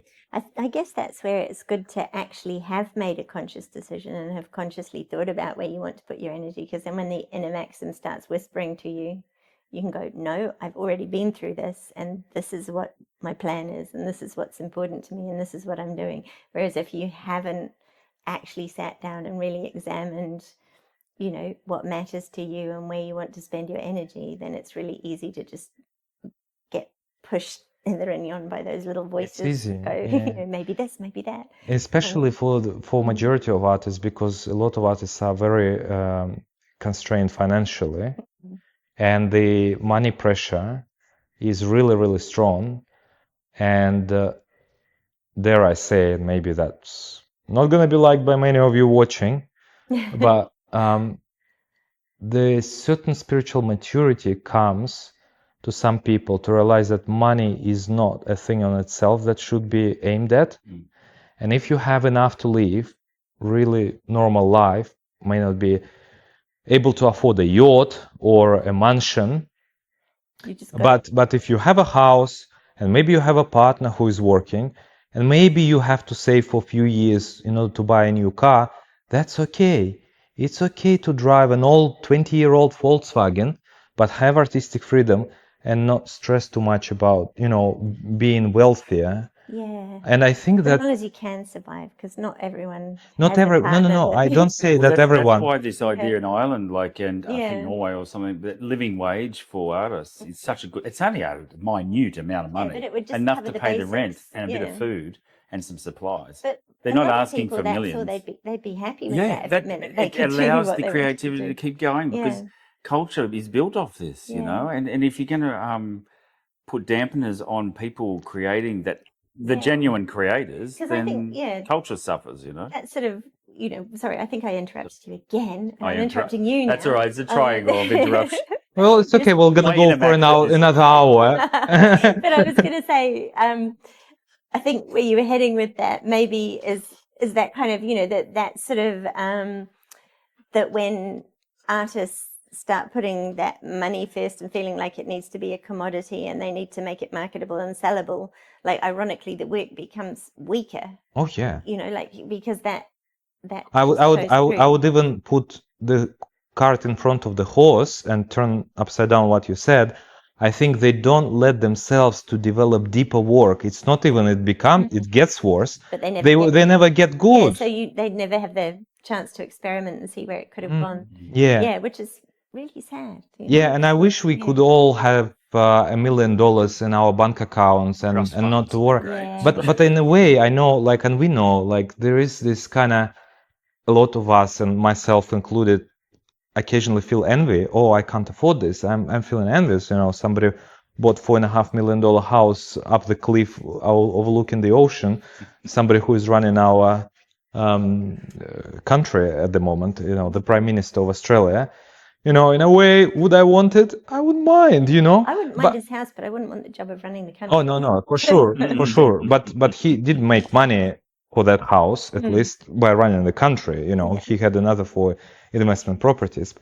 Let's leave this aside for another podcast. But the point is, we all feel envious, but often, sometimes. But I think the at some point we just need to acknowledge, oh, this is envy. Good you get at art. There's always going to be somebody better than you, and sort of, like I think 11-year-old me sitting down drawing and wanting to like practicing and trying to work out how you did it. If someone had showed me that and say, this is what you'll end up doing, I would have gone, wow, that's so cool, because that's where I was. But, now I'm looking at it and thinking about all the people who are, absolutely stellar and how much further I have to go. And, like no matter how much, like what point you get to, there's always. That's going to keep Yeah. you going, though. That you see the greats, the legends, constantly curious about the next stage. Yeah. No matter how old they get to. Lloyd Rees was blind and he was still painting and he was still curious. That keeps you living longer. The day you think you're the best is the day you lose, Plus you become an insufferable asshole. That's right. The ego takes over and no drowns fun it. at parties. No, not at all. Yeah, but this type of motivation, I agree with Russell completely. I think it's a good one. It's something that makes us better. Our inner critic or the icons that we're striving to or aspire to become or get closer to. I think these are good motivations. Whilst what is bad motivation is how do I make art to make more money? Yeah. And that when it starts driving your artistic practice, that's where it gets. And I've decided recently that I need to give up imposter syndrome as well and just start enjoying what I can do and what I'm doing, and and I think it's sort of the if the the measure of success doesn't become am I as good as that person, it just becomes is what I've done today 10% better than what I did yesterday? Like am I improving? Yourself. Like, but people, that sort of thing. Like imposter set syndrome your happens own. at all levels. Imposter syndrome sucks, and it's such a waste of energy. I've discovered, I've suffered from it my whole life, and I used to take it so seriously, and now I've just gone. It's almost like, where does it come from?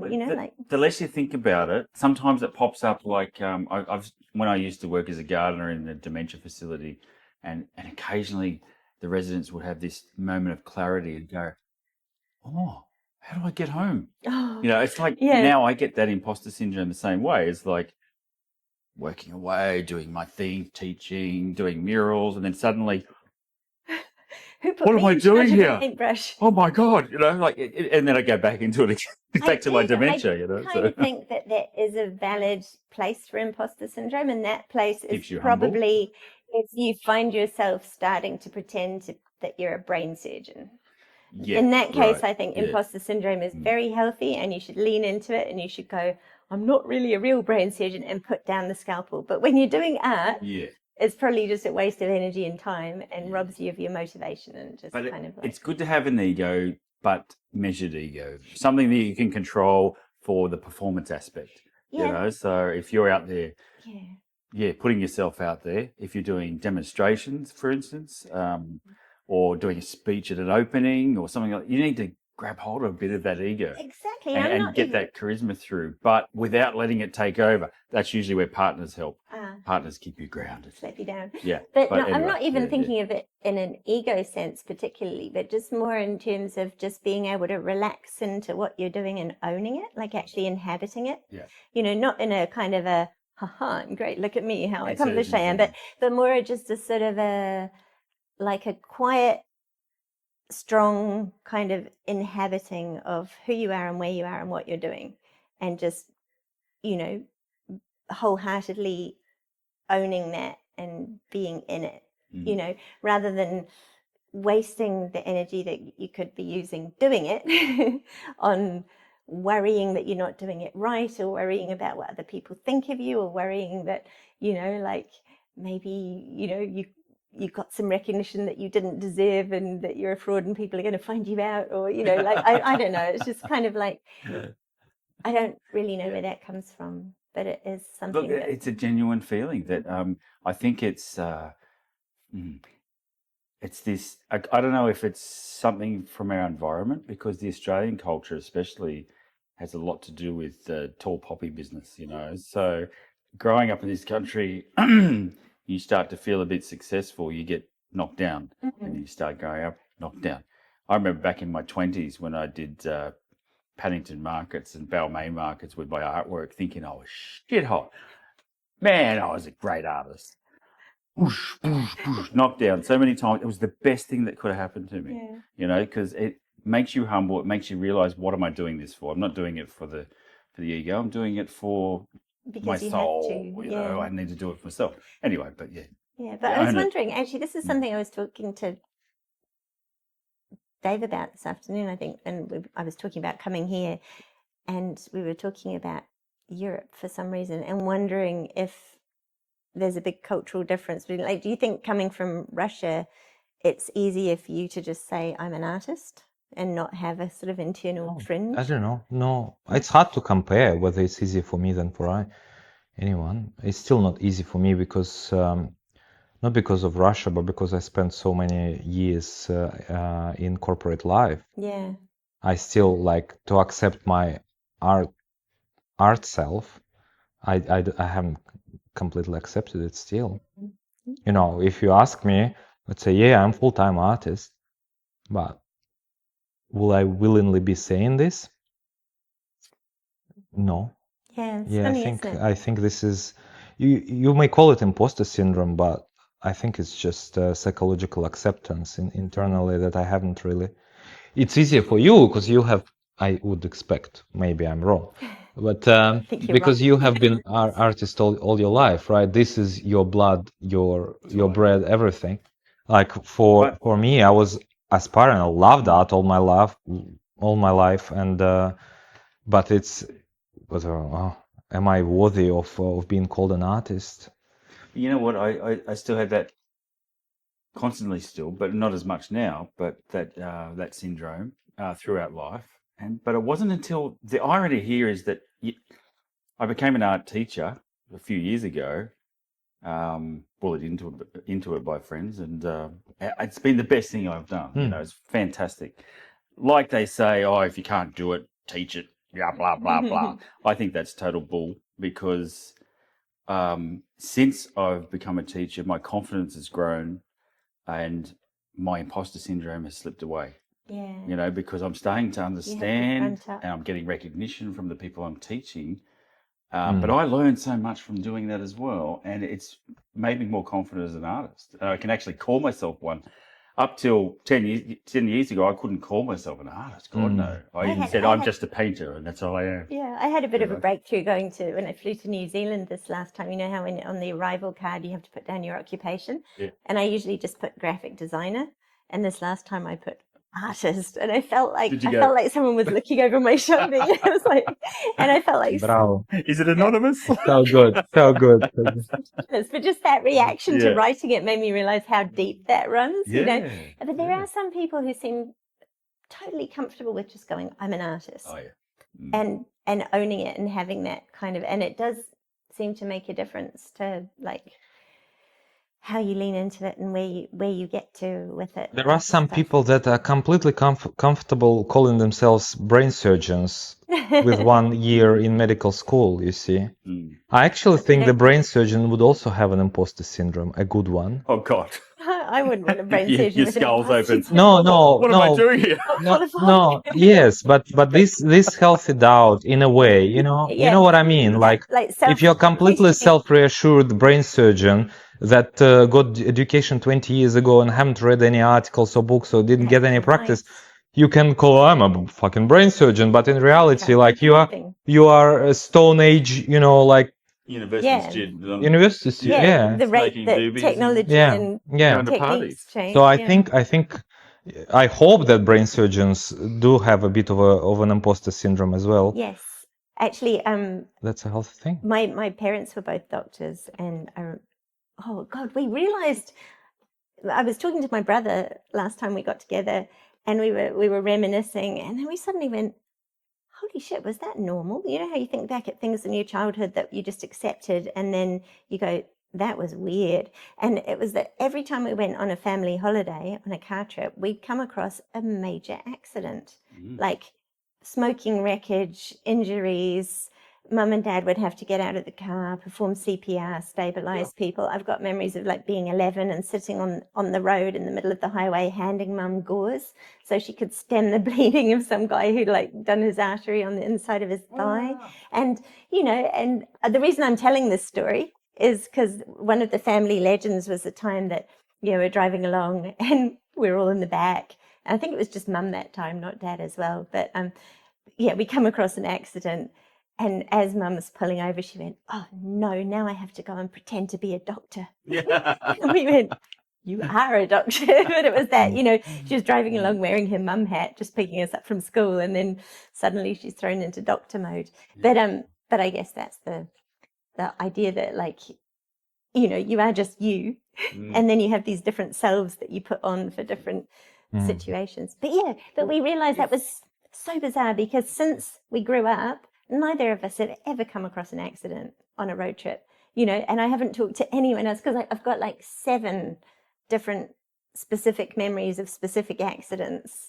Wow. And I don't know anyone else who that was a feature of their childhood. And that's another thing where you go, what was the universe up to? Like just throwing these us in the path of these crazy accidents all the time. That's and interesting. It took us decades to actually go, hang on. And then, I said to Mum, "Are we imagining it or did this really happen?" And she went, no, it really did. And I said, "Isn't that a bit unusual?" And she went,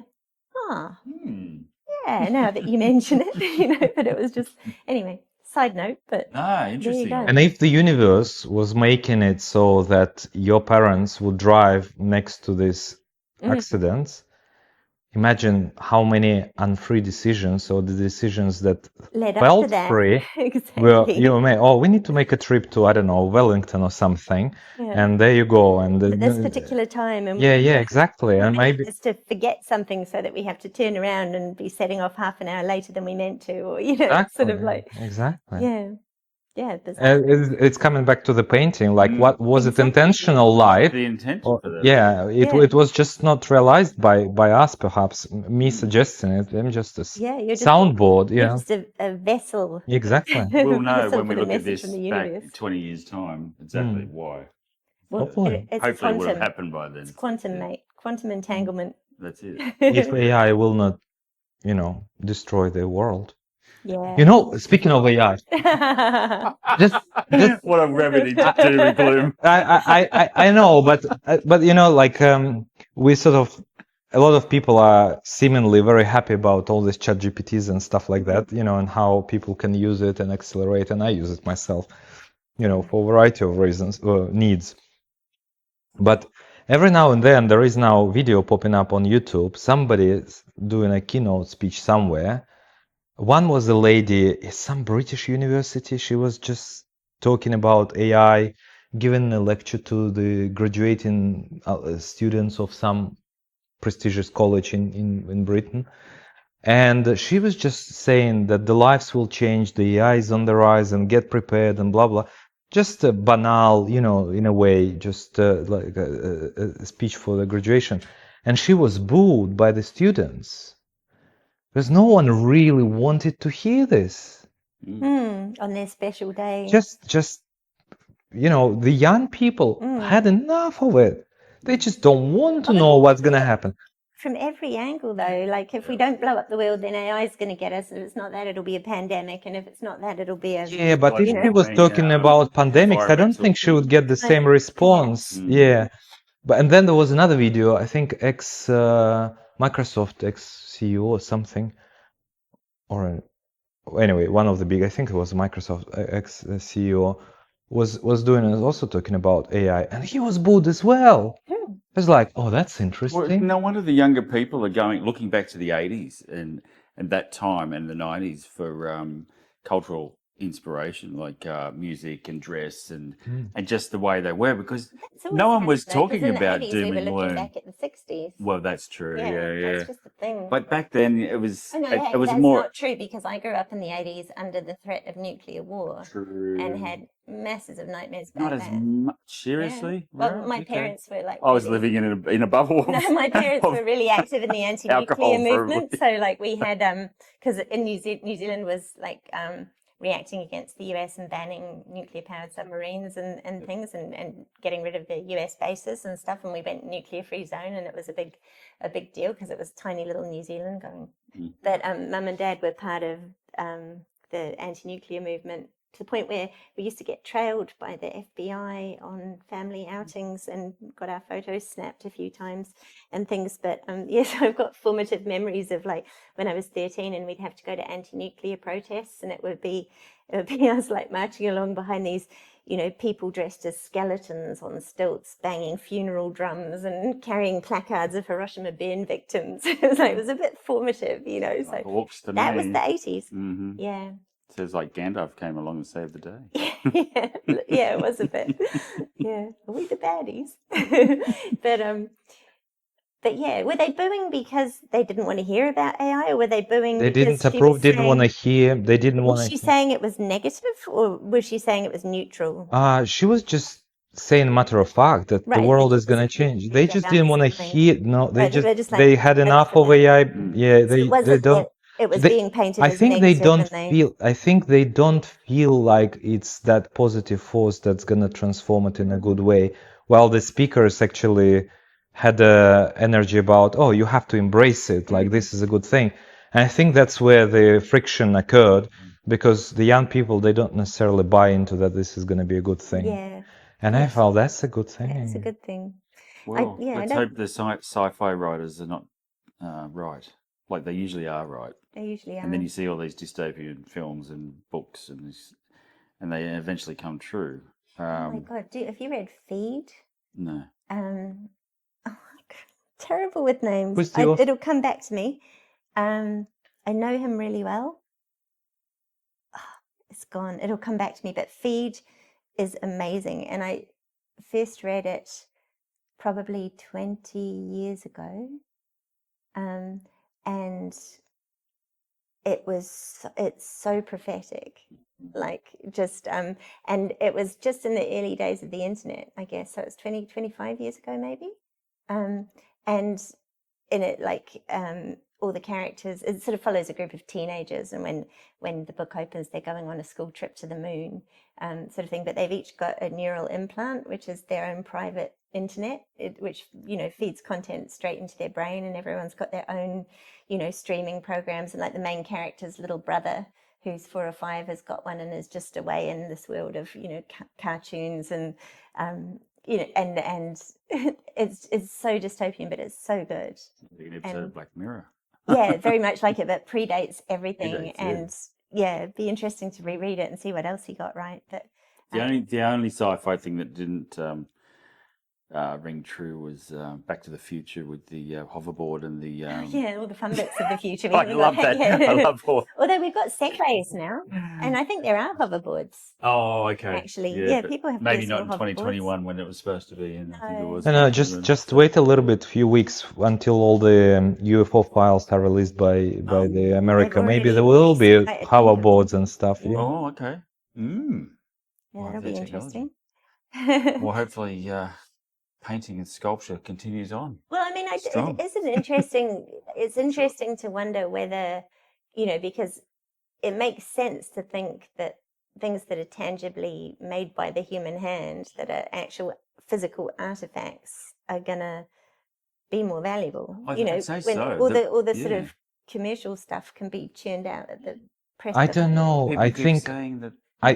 I mean, logically it should be more valuable, but I actually think the demand for it is decreasing from a general public through the commodification of everything and mass production. Just these big, Chinese factories that produce these plastic toys and clothes that cost nothing and stuff. Well, there's Chinese factories that produce original artworks as well. Yeah, and that too, and that too. But just the aesthetic of the world has changed. Like, look, if you believe the economists, we are living in the time where the wealthiest in the last few thousand years. We can afford the most, supposedly. But if you look at the aesthetics of the houses being built, people with money, even people with a lot of money who buy like waterfront blocks of land, you think, okay, you spent $20 million buying a waterfront block, you knock down the old house, you build a new house for another $10 million. And it's a big. Surely you can make it beautiful. And they are ugly. But this Ugly, is Australia. Don't get me brutalist. started No, with it happens. Australian architecture. I think it happens. Pick a box, whack a couple of windows in it, she'll be right. Yeah, but I've seen that happen over at one of the beaches here. Yeah, exactly that.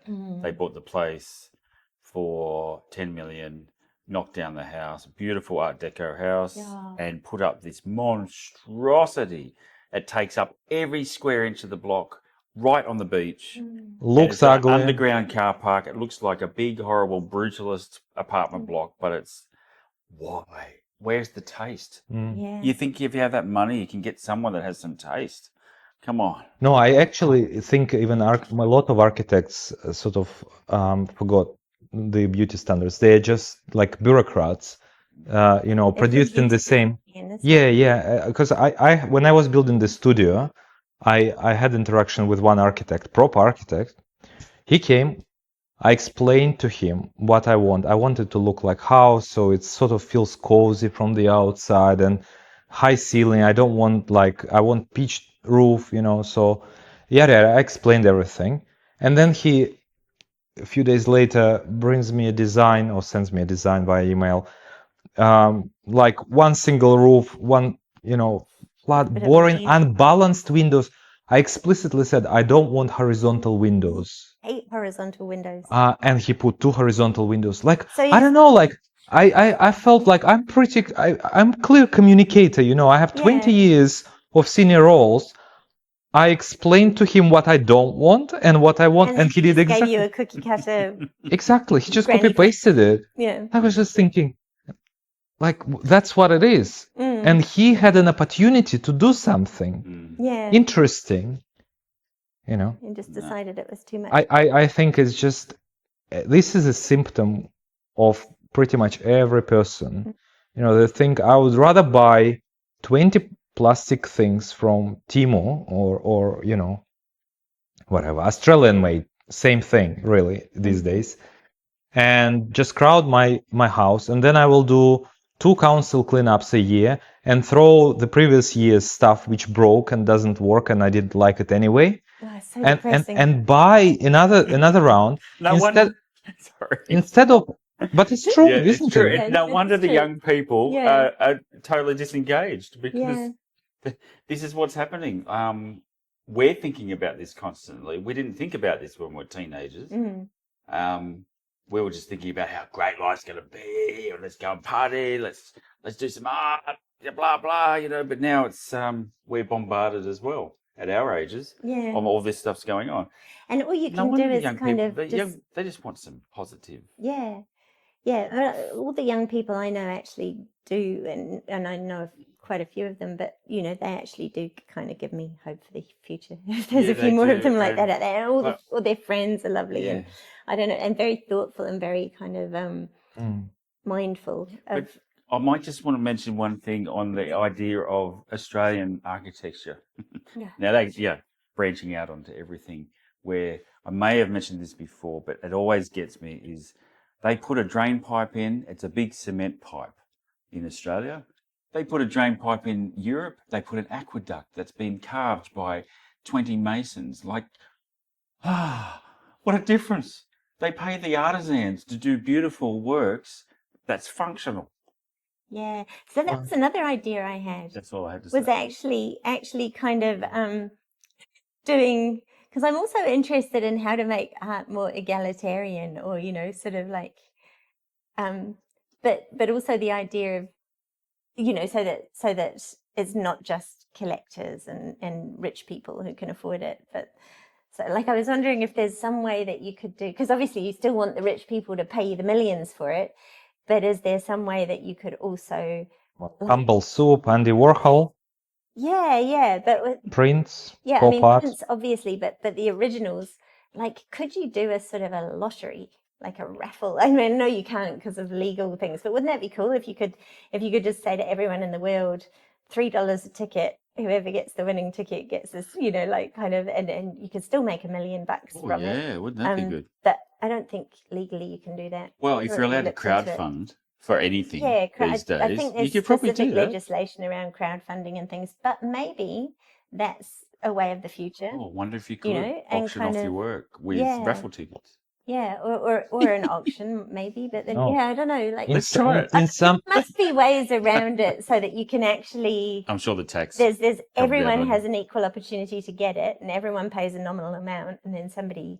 I think we need another episode on that, because it's a big, beautiful, ugly as well topic about the art world and the money there. Yeah.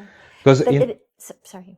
I was just going to say that we've just finished my thing, because the other thing I was thinking of doing that would be really funny is to do beautifully crafted artworks that are, all of the things that a great artwork would be, but are also a toilet brush holder, Yes, or functional also art. a chopping board, or Mm.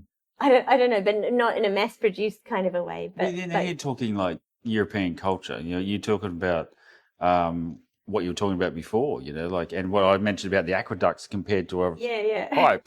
It's a little bit of thought into the design of things. That's not necessarily out of reach of the general population. So yeah. I would think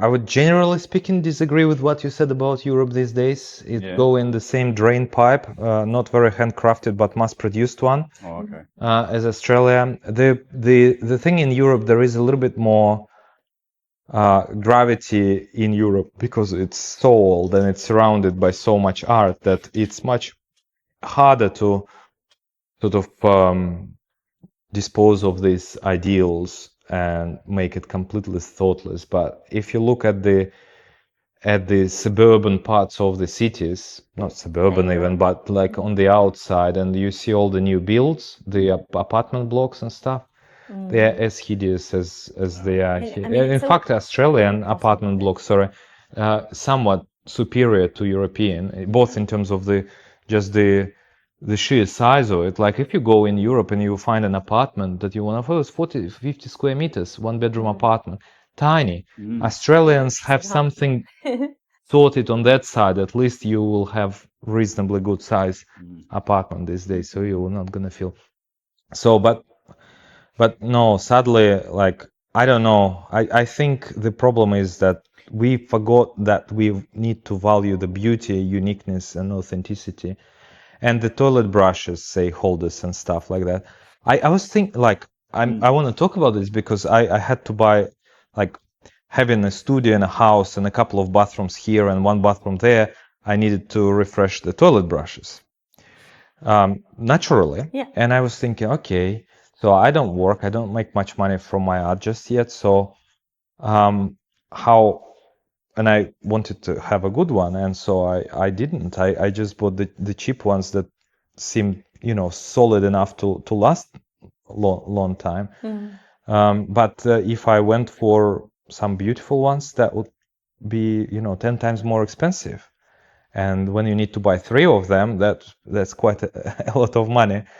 So it's hard, I think. I think people need to value the handmade, high quality, beautiful things again, in order for that to be, and maybe pass it from generation to generation. Yeah, I've started trying to buy things that will like get the idea that whatever I need to replace, like a pair of scissors or a toilet brush holder, thinking this is the last pair of scissors I will ever buy. This is the pair of scissors that's going to see me through till I die, and then get something that's solid cast steel, not self-sharpening, but like my garden tools.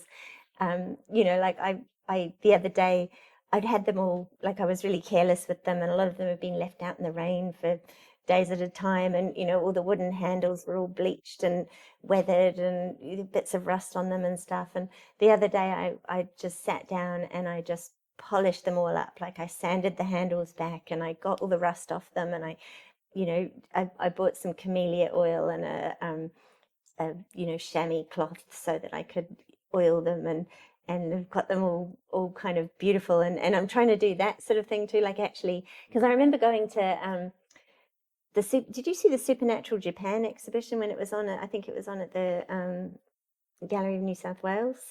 No, it was a good few years ago now, probably. I think it was 2020 or 2019, something like that. But part of what, like a lot of the content was looking at, I think it was kami, like the sort of household spirits, and part of the Shinto sort of idea is that objects have a kind of a soul, and that, or at least a sort of, they're plugged into that sort of energy. But if an object is used for 100 years, like owned and used and looked after for 100 years, it actually develops a sort of a conscious soul and becomes a spirit.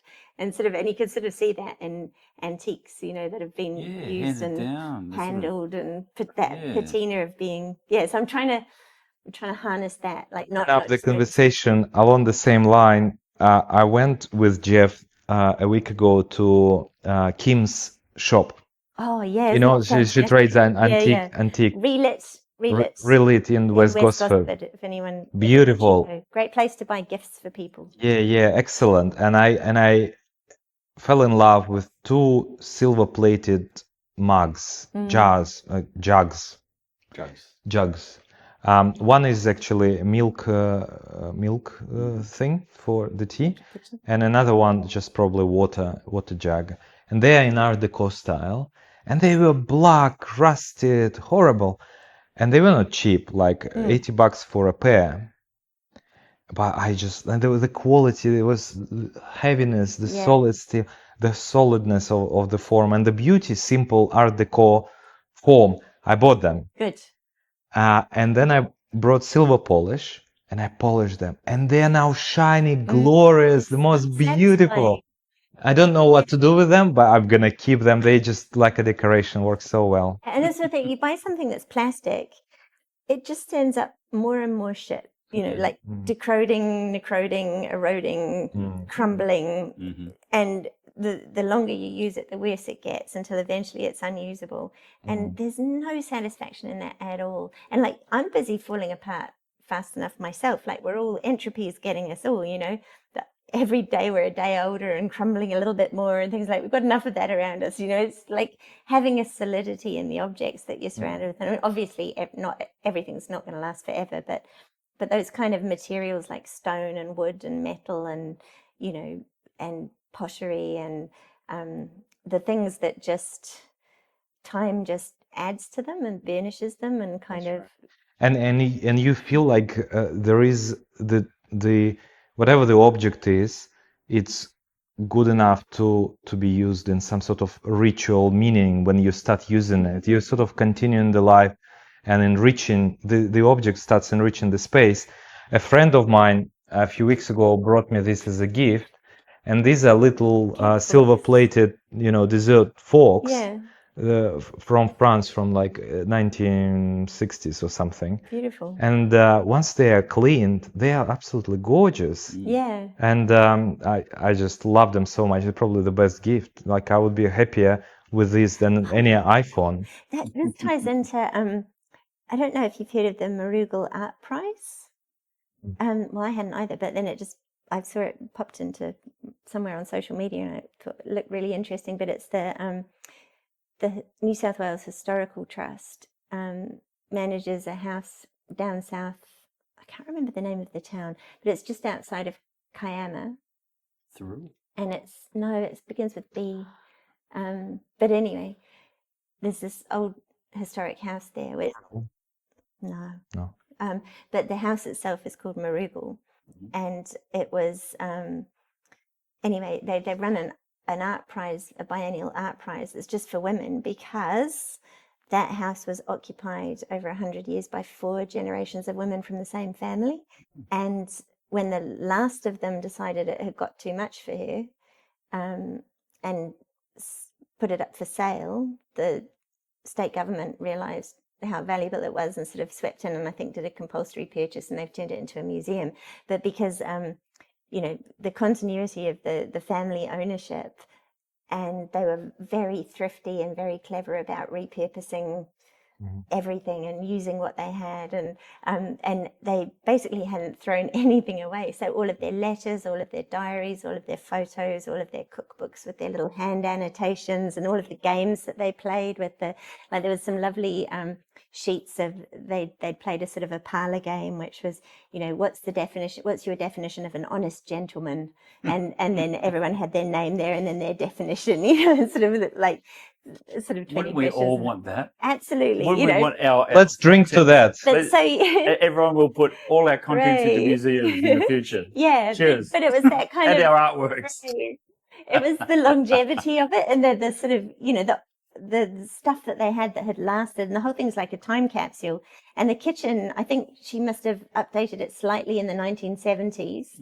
Like she got a fridge, and but it still had the old cooker with the boiler to heat the water, and so very very much. But you could see developments in technology, like they had the old gas lamps, but when the electricity came in, which was less than 100 years ago, they got electricity and hot water and things like that.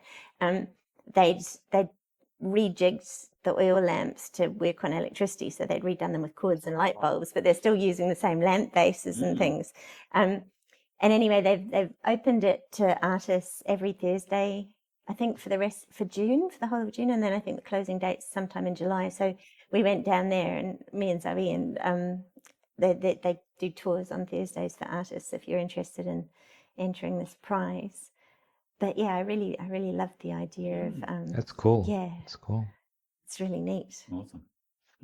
Let's wrap up. Final question. What is the unfinished line? Does anyone know? The unfinished line. We'll never know. No, I don't know. Okay. Thanks for listening to The Unfinished Line. If you enjoyed the conversation, share the podcast with a friend. You should leave a like and follow us. Yes. The podcast is available in Apple Podcasts, at Spotify, and on YouTube as well. Right. Yeah, we do all 3 things. Okay. And then soon it's going to be on the dark web as well. I'm pretty sure. Silk Road. Excellent. And if you want to hear more conversations about life of artists, art process, philosophy, make sure to subscribe so you don't miss the next episode. Until next time. Keep making, keep questioning, and stay unfinished. and stay unfinished.